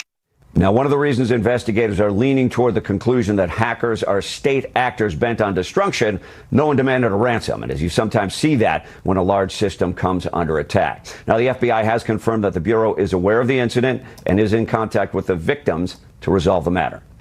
No ransom, probably Iranians, maybe. I mean, I think what it does highlight is that we have some serious vulnerabilities in this country. And it might be our water systems. It might be our electrical grid. Whatever you want to point to, I think we could point to it, but we have some vulnerabilities that we need to shore up. President Trump, though, moments ago at Camp David, says he doesn't blame the Iranians. He blames Minnesota. This is quite the take from the president at Camp David just a little while ago. I just want to mention that we heard in Minnesota there was a cyber attack, and they blame it on Iran. I don't think so. I blame it on Minnesota because they're grossly incompetent. There was a cyber attack of 30 water plants, and I would blame it on Minnesota and the governor, the corrupt governor of Minnesota. They like to say, oh, it was Iran. Iran should be so lucky. Iran's got bigger problems than worrying about Minnesota. This month it was announced that inflation... Iran's got bigger problems than Minnesota. He doesn't think it was Iran. It might have been. It might not have been. I would trust the president's intelligence gathering there, but the reporting does seem to lean towards Iran. Your guess is as good as mine. I'm not sure. Maybe the president doesn't want to pinpoint it Iran as the people that executed it because then you have to respond. I don't know. I don't think the president would have an issue with responding, but it's an interesting take. He says, I think it's incompetence, not Iran. Said Iran had bigger problems to worry about. He talked a little bit more about Iran. And really the timeline, a lot of people are frustrated with the war in Iran because we don't really see a reasonable way out. How do we get out of this conflict? But the president, who originally said it was 4 to 6 weeks, is now pushing back on the growing frustration that we have been there for 5 months. Manufacturing capacity is almost gone. The drone capacity is almost gone. There are very few. But they have some. If they have one, that's too many as far as I'm concerned. But we've done an amazing job with Venezuela. We've done an amazing job here. We're in there for 5 months, and I know that people like to say, because we've done a much bigger job, much more important job than we originally anticipated. So we're in there for 5 months, and if you look at Vietnam, they were in there for 20 years. You look at Afghanistan, they were in there for many years. You look at any one of the wars, Korea, any one of them, they're in there for many years. We're in for 5 months, and we have obliterated their military capacity. Again, they've got some left, but soon they won't have some left. So I just want to thank everybody. So that's the president pushing back on the timeline in Iran. Again, listen, when they got into it, they said 4 to 6 weeks. Maybe the president was fed some bad intelligence. Maybe they underestimated the Iranians. Whatever the case may be, they told us 4 to 6 weeks. We're now at 5 months. And the president's saying, pump the brakes a little bit. When you look at the grand scheme of things, when you zoom out a little bit, it's not as long as you're making it out to be, especially when you compare that to other conflicts. And I think that that's a fair critique, but I also think it's a fair critique that people didn't want to be in Iran in the first place. Listen, I get the frustration. I get that people are pissed off about gas prices. At this point, we're in the conflict. So we gotta figure out a way through. And if that means prosperity nukes, if that means just pulling out entirely, your guess is as good as mine. I'm going to lean in. I'm going to try and trust the president as best he can. But I just don't want to see boots on the ground. And it seems like we're trending toward a direction where boots on the ground is going to be the way we get through it. And I'm not a huge fan of that. I'm just not. We'll see what happens. It's something that we are absolutely going to keep paying attention to. It's hard not to pay attention to it, yet it feels like at this point, it's been a bit of Groundhog's Day with the Iran conflict. We're negotiating. We're about to have a deal. No deal. We're bombing them. Okay, we're going to hold off on bombing because we're negotiating. They're begging for a deal. No deal. They bombed one of our ships. They bombed a shipping, a cargo ship. We're bombing them again. And it seems like we're on this endless loop with these lunatics in Iran. Again, I don't know what the exact way out is. Your guess is as good as mine. But they were talking about a lot of things. It wasn't just Iran while they were discussing everything inside the cabinet meeting moments ago at Camp David. The president is there. Marco Rubio is there. Scott Bessent is there, as well as J.D. Vance. J.D. Vance wanted to give an update on the fraud battle that has been in front of them. And he highlighted that they have saved about $56 billion, billion with a B, because of the anti-fraud task force. This is another thing that I think we really need to highlight as we head towards the midterms. The amount of money that the American taxpayer has been losing via fraud is unbelievable. It's obscene. It should disgust every single American, no matter the political party, because when they steal American taxpayer dollars, they're not stealing Republican taxpayer dollars or Democrat tax. It's everyone's taxpayer dollars. J.D. Vance said we have saved $56 billion so far with the anti-fraud task force. $1 billion of that. It's sometimes hard. Once the money has already gone out the door, it's hard to get it back. But stopping it from going out the door is how we save the American people. $56 billion. And of course, we're going to keep on working on that. Just today, Mr. President, we will announce 17 new anti-fraud actions that will total about a third of $1 billion, and that's added to the $230 billion that we've already uncovered. And I want to just talk for the benefit of the American people about why do we care so much about this? Because what I always try to remind people is that fraud has two victims. So, to give one concrete example, there is a program that is administered by Medicaid, and that program ensures that low-income moms and low-income babies have access to neonatal care. Now, I think most Americans probably share my view that this is one of the great things about the United States of America, that if we see a baby and we see a young mother that requires help, we help our fellow Americans. That's a good thing. It's something that It is a good thing, but if these programs go bankrupt, nobody gets the help that they need. I'll close with one more clip from the cabinet meeting in Camp David. This is Marco Rubio highlighting how the Western Hemisphere has been changing since Donald Trump got back into office. And you're seeing a lot more, the globe is changing, but you're seeing a lot more pro-American, pro-Western governments rising across the world. First time in 15, 20 years, the overwhelming majority of the countries in the Western Hemisphere are now led by pro-American leaders and pro-American governments. It's an extraordinary achievement, all of it happening through virtually every election that's happened in the Western Hemisphere since you were elected president has elected someone who is pro-American. And I think this is an incredible situation. And last but not least, and I have to thank a number of agencies here, particularly the Department of War, after that terrible earthquake in Venezuela, within 36 hours, the full force of the American government was on the ground providing humanitarian assistance. It was a sight to behold. The USS Ford, I think, was in their port.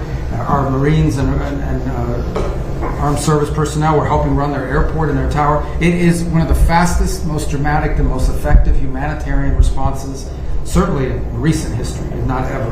And they came at the direction of the president. In fact, within an hour of that earthquake hitting, I remember because I was overseas, the president called and said, make sure we go in there and help these people recover from this. And we did. And when you do stuff like that, it's not hard to see why pro-American governments are rising in the Western Hemisphere. On the other side, we'll bring you another clip. Donald Trump calling out the rhinos, John Cornyn and Tom Tillis, for standing in the way of confirming acting Attorney General Todd Blanche as the Attorney General. And he also had some things to say about what they need to get done before the August recess. I'll bring you that when we get back. It's 11:21. This is Super Talk 99.7 WTN.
Publix has recalled some frozen fruit you might not want to eat. We'll tell you why. Coming up at 11:30 on Super Talk 99.7 WTN. Thank you, Ken Weaver. It's 11:26. Super Talk 99.7 WTN.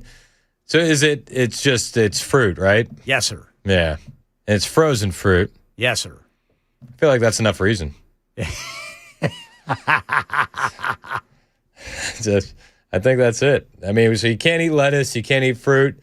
We're just having steak this weekend, boys. I'll tell you what. Yeah, baby. Steak and burgers. Oh! You never hear anything bad when it comes to ribeye. No, sir. Have you noticed that? Like, there's never been a massive ribeye recall. Right. Or whenever you wrap bacon around beef hot dogs. That's what I'm saying. It never happens that way. And that's just, there's data to back that up. Yeah. I've never heard of a ribeye recall.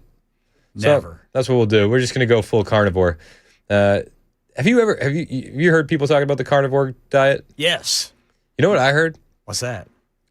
That it's not actually the meat that's healthier.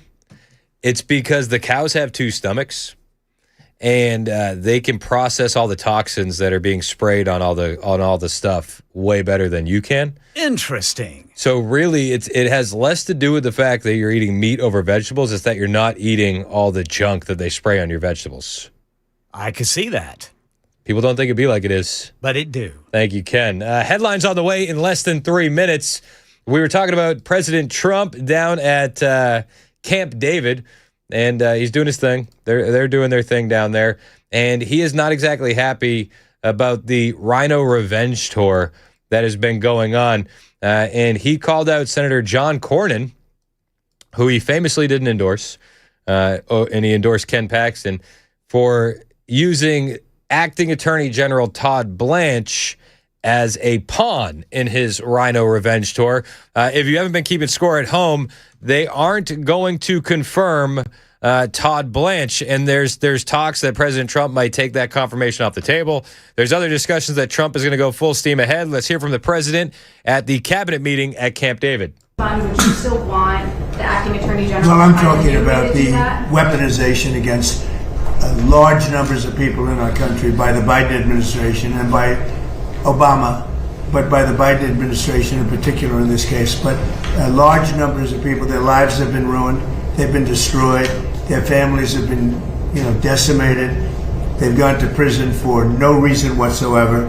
There's never been a group of people, most likely, I can think of a couple that were treated pretty badly, groups, but there's essentially never been a group of people treated so badly as these people. And this fund was not for me. This fund was for those people that have been weaponized, that have been abused. Now, I was abused. They attacked my house, Mar-a-Lago, where I live, and I was, big damages should have been given to me. I don't want anything. I'm not talking about myself. I think that there's a group of people in this country, history will show, that were treated like nobody else has ever been treated. So badly, so horribly. Their families have been ruined. Many, many suicides. They've committed suicide. People that were very successful that wanted to go to a rally or an event and ended up spending the rest of their lives in horror. No, so you can say what you want about the fund, and they've agreed to not have a fund. But there are a lot of people that are very upset about it. A lot of Republican people, a lot of Democrat people are very upset about it. A lot of people were covered. I wasn't covered by that fund. I don't want to be covered by the fund. I probably was abused more than anybody in the history of our country. But I wasn't looking for that. But there were a lot of people. And I'll tell you something, Todd Blanche is a very, very good man. And he shouldn't be in the middle of this. He should get approved, because you will never get anybody like him. You're never going to get anybody. And to make him a pawn in this whole thing, this is being done by a senator. And I don't really blame him, to be honest with you. I endorse his opponent. And as soon as I endorsed his opponent went through the roof, and he won the primary election. And he's so salty because of it. He's talking about John Cornyn, obviously. Also, thank you for everyone on the Super Text line, all 300 of you, because I said cows have two stomachs, not four.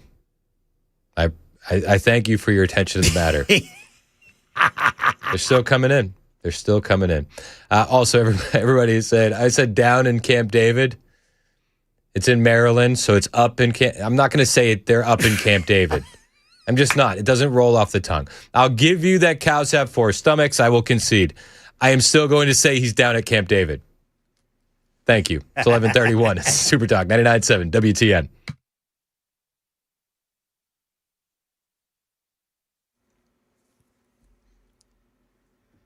I'm Ken Weaver with your top stories. And drivers, we got a crash in the way. It's going to be 24 westbound at Bell Road in Rural Hill.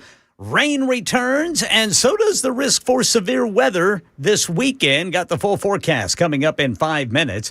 Better check your freezer if you shop at Publix. The grocery chain has recalled Greenwise, organic frozen blueberries and mixed berries after concerns they may be contaminated with E. coli. Just get rid of them or take them back to the store for a refund. Investigators looking for more victims after a Nashville man was indicted for creating sexual abuse material for children.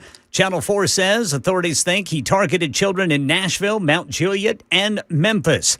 32-year-old Joseph Dalton Bowman contacting children through social media. The Justice Department asking parents who think their children may have been targeted to speak to Homeland Security. Elsewhere in Tennessee, Channel 4's Holly Thompson tells us. Mount Juliet police say they arrested a man who'd been on the run for nearly a week after license plate readers, or LPRs, flagged the stolen vehicle he was driving. They say the 39-year-old man was wanted in Indiana for assault and several other charges. He also stole the victim's vehicle, according to police, which is what the license plate readers actually picked up. We know Mount Juliet police say they have apprehended nearly 350 wanted individuals so far this year. Meanwhile, the company behind one of the nation's largest license plate reader networks is pushing back on a surveillance bill introduced by Tennessee Congressman Tim Burchett. The proposed Protection Against Mass Surveillance Act would restrict how certain federal dollars can be used for technologies such as automated license plate readers. Flock Safety says it welcomes safeguards and accountability measures, but believes the technology helps police solve crimes and keep communities safe. The legislation now beginning the congressional process in Washington, and Flock Safety is working to keep it from getting banned. That's the latest news. Weather's next. I'm Ken Weaver, WTN News.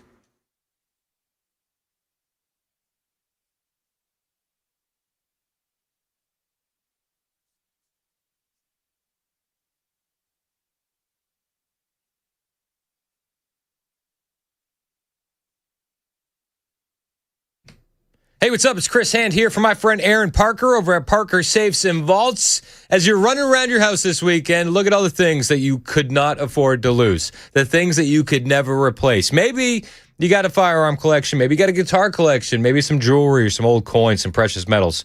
Maybe it's just like the family photo albums.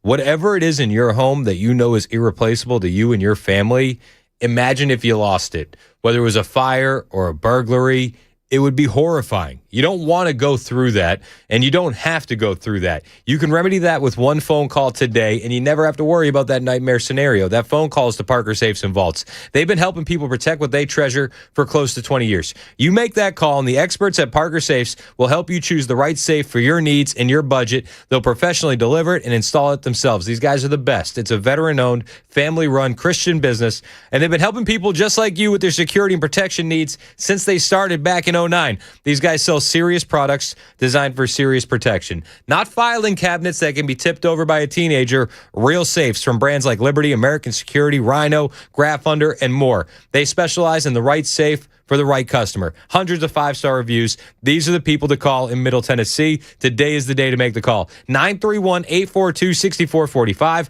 931-842-6445. Or find them online at parkersafes.com.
11:38, Super Talk 99.7 WTN. My name is Chris Hand. Show's brought to you by Better Water LLC. Water filtration systems, water softeners, betterwater.com. We got the lightning round on deck. Real quick, though, our local piece of royalty, the King of Canada, Tony in Montreal, is on the line. He needs his daily dose of being able to have free speech, so we got him on the program. What's up, Tony? How you doing? Can you hear me, Chris? Yes, sir. What do you got?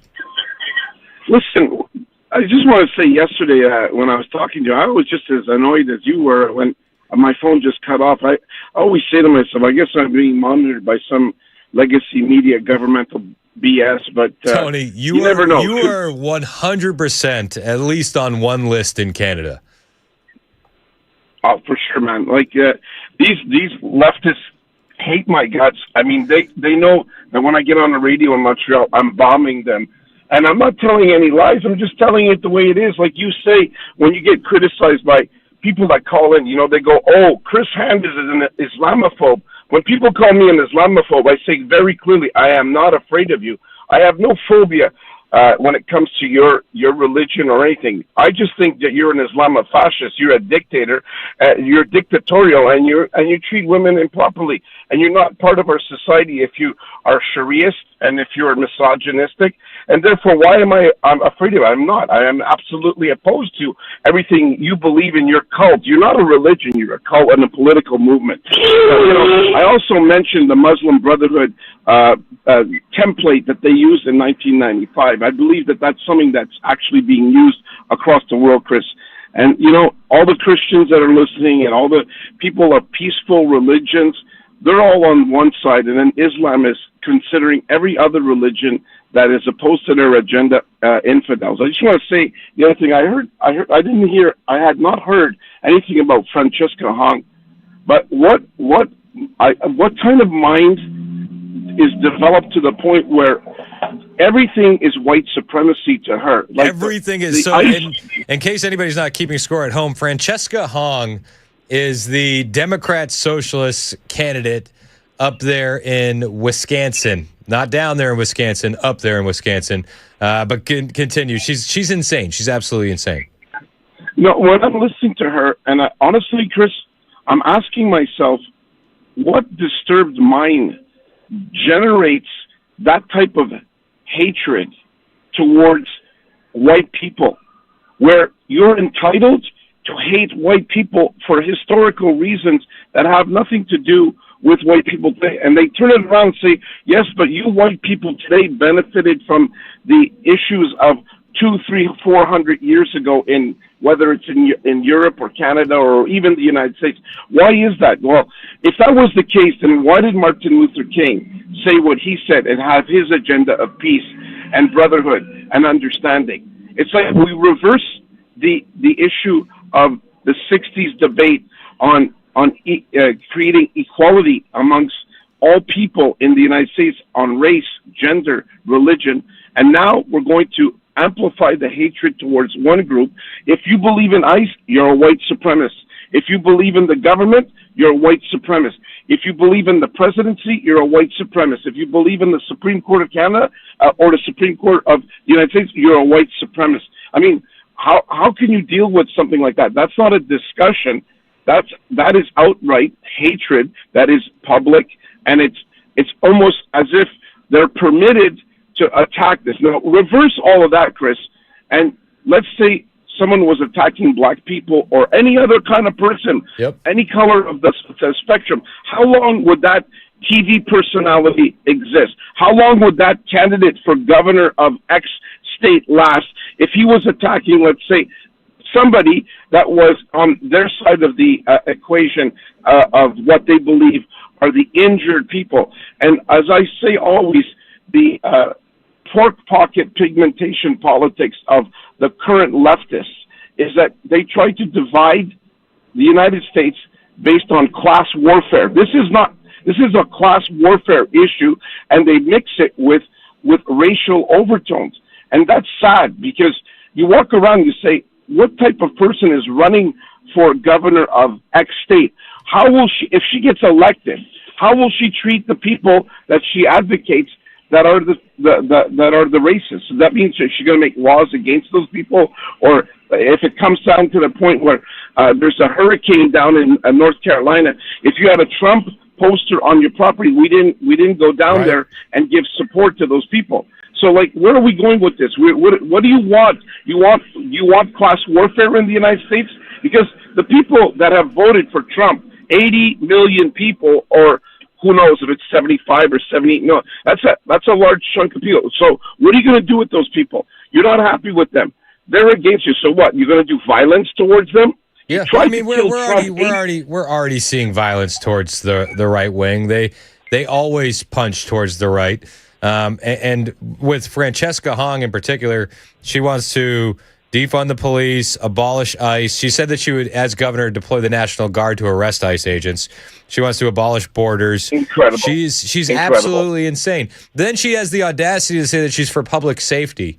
And I'm thinking to myself, how does this make the public safer? Well, you know, when you're talking about abolishing all of the authorities in government, you as the governor, similarly as a prime minister or a premier of a province, you are the head legal official in whatever state you are. So you're now abolishing all these agencies, and you're doing what? You're creating havoc. You're creating all kinds of danger for a lot of people. Yep. You're already advocating publicly that you hate certain types of people in society, and then you're going to abolish their police protection. What, like you just said, in Spain, they're breaking through windows, man. Spain's crazy. So now the BBC. So and I would imagine the numbers are higher because it is the BBC, but they're acknowledging that it was 49,000 invaders storming Quetta, whatever you want to call it. 49,000. The town that they stormed only had a population of 83,000. Well, I'll tell you this, Chris. You know, if you watch Europe and you look at Ireland, the IRA and their political appendage, which is Sinn Féin, and the Orangemen, which are the Protestants. So you have the Sinn Féin and the IRA, which are Catholic, and the Orangemen, which are the Protestants, shook hands. They have no more the conflict. They say the conflict between us is over. We are Christians. Now, they reacted to the point where there was a gentleman in a wheelchair who was giving service to these immigrant people that were coming to the country. They tried to stab him, cut him, blinded him in one eye, and almost tried to decapitate him. The IRA burnt Belfast down. Other than that, it was mostly peaceful. Mostly peaceful, but I'll tell you one thing. The Irish don't back down, Chris. And those Irish, they've had enough. And, so here's the thing. And you see it in Eastern Europe, and you see it in Ireland taking different forms because they have a history of being oppressed. So when you have these... Poland will not... Yeah, when you have these nations with a history of oppression, they remember that, and they're not going to bend the knee as easily as some of these other nations. Well, Poland said, and Tarzycki said, we were under the knee of communists for years and years and years. We beat them. We will not be suppressed by van der Leyden and our globalist agenda. You know this globalist agenda. This is the sickness of the left. We've been all asleep. The right has been asleep. This globalist agenda. Oh, you should feel guilty for driving a gas car. You should feel guilty for eating meat. You should be guilty for having a big house. You should be guilty because you're white. You know, what is this crap? It doesn't end. This globalist agenda from the left are trying to take over our societies. And when I say our, it doesn't mean white people. It means black people, the entire rainbow of people in the United States that are for the capitalist system and for the American ideal. When you speak of the American ideal, the American dream, the North American dream, our country, Canada, benefits from your American dream. Why would we want to destroy that?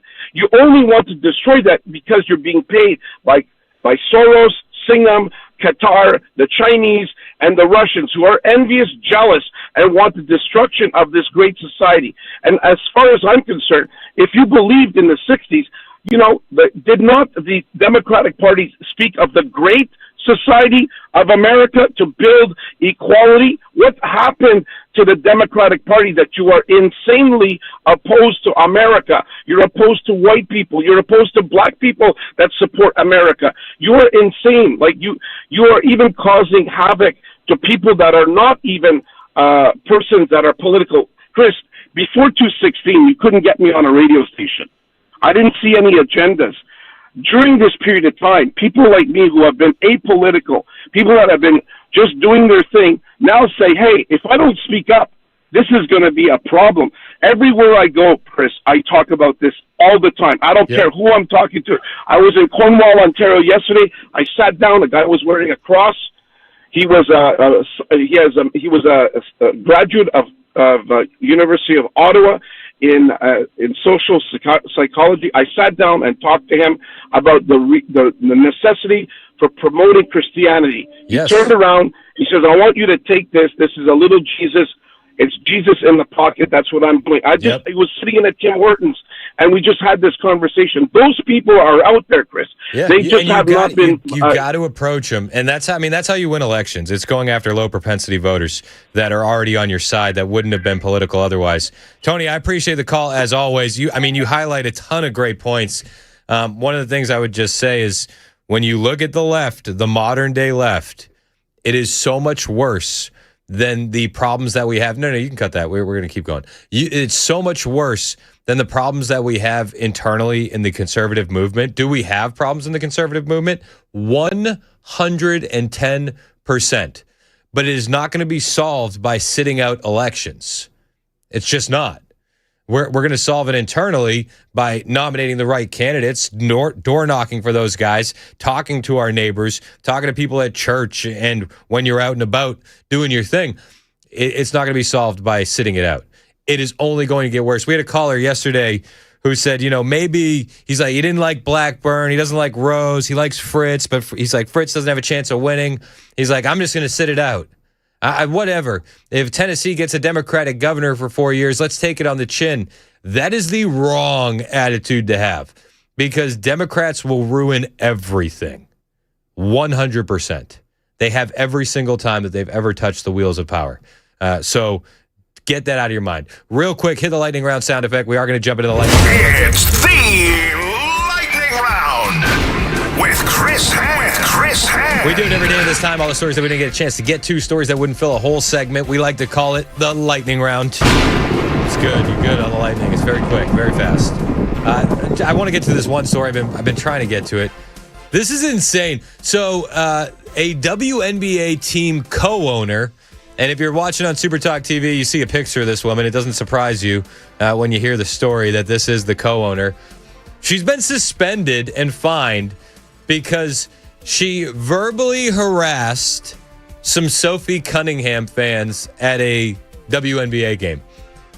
She cussed out two 16-year-old girls, a grown woman. This is your brain on leftism, where you, as a grown woman, feel that you were in the right to curse out two children for supporting a ball player. Which, if your league makes stars, you should want to elevate those stars because then you elevate the league. It's one of the reasons why one of the biggest failures of the WNBA has been not protecting Caitlin Clark. Well, they're trying to do the same thing with Sophie Cunningham. This co-owner got her comeuppance. And fined after a confrontation with fans. It concerned their support for a visiting player following her comments about transgender athletes. Correspondent Garrett Tenney fills us in tonight from Chicago. You leave my daughter! She's a minor! She's a minor! Garbage! Take the trash out! The WNBA Seattle Storm is under fire after a group of teenage girls was harassed at Tuesday night's game for praising star Indiana Fever player Sophie Cunningham, unabashedly stating biological men have no place in women's sports. We were there with zero negative messaging. But it wasn't just random fans who targeted the girls, sitting courtside with their signs thanking Cunningham for taking a stand. Seattle Storm co-owner Celeste Keaton allegedly left one of those teens in tears. Very stunning, very brave. The sign literally just said, Sophie, thank you for speaking up for girls. After crossing the court to curse out the 16-year-olds, calling them effing insane, and telling them to stop pulling this expletive. We were shocked. Yeah, it's disappointing, though, too, because she's also a woman, and she just kind of cussed out two 16-year-olds. Sophie Cunningham is defending the girls, posting in part, bravo to those girls for standing up for what they believe. Truly embarrassing of the co-owner, the W. It's insane. And I love the fact that she called those 16-year-old girls insane as she's an elderly woman running across a court to curse them out. Got another story for you here in the lightning round. This one it's a two-parter. Let's start with Jasmine Crockett being absolutely stunned that she spoke to a black woman who said her black dad is a Trump voter. Just this morning, a young black woman was telling me that her dad, a black man who was like, I can't vote for Kamala. He was like, if I go vote, it's going to be for Trump. And she asked him, I know, right? And I said, did he vote? She was like, I don't know, I don't want to ask. But nevertheless, one of the things that she said was, my dad said he could trust Trump. And I was like, really? And so the reality is that that's not the first time I've had that conversation. That people trust Trump over Kamala Harris. Here's the thing. At least you don't have to wonder what's on Trump's mind because he tells you, even if you don't like it. And even at times, conservatives don't like what's on his mind, but he says it anyway. Like when Rob Reiner died, and he's like, I'm glad Rob Reiner died. It's like, okay, I would pump the brakes a little bit, but at least I know how you're feeling. Kamala Harris, on the other hand, she stands up for minorities, and then she moves to a neighborhood without them. Big story today. Kamala Harris's new $8 million mansion is in a neighborhood with virtually no black residents. Weird. Despite a career-long commitment to combating racial disparities in housing and touting the importance of living among black people, former Vice President Kamala Harris's new California mansion is situated in a neighborhood with virtually no racial diversity. I thought diversity was our strength, Kamala. You wonder why people don't trust this woman. This is from the New York Post. Her new 4,000 square foot property, which is just about $8 million, is located in the exclusive seaside community of Point Dern, and includes ocean waves, ocean views, multiple wine fridges, private golf greens, and enough parking to accommodate 5 vehicles. It's situated entirely within Census Tract 8004.08, and the survey estimated it was just 0.2% black and roughly 94% white. Diversity is our strength. I wonder why people can't trust Kamala Harris. It's 11:56. This is Super Talk 99.7 WTN.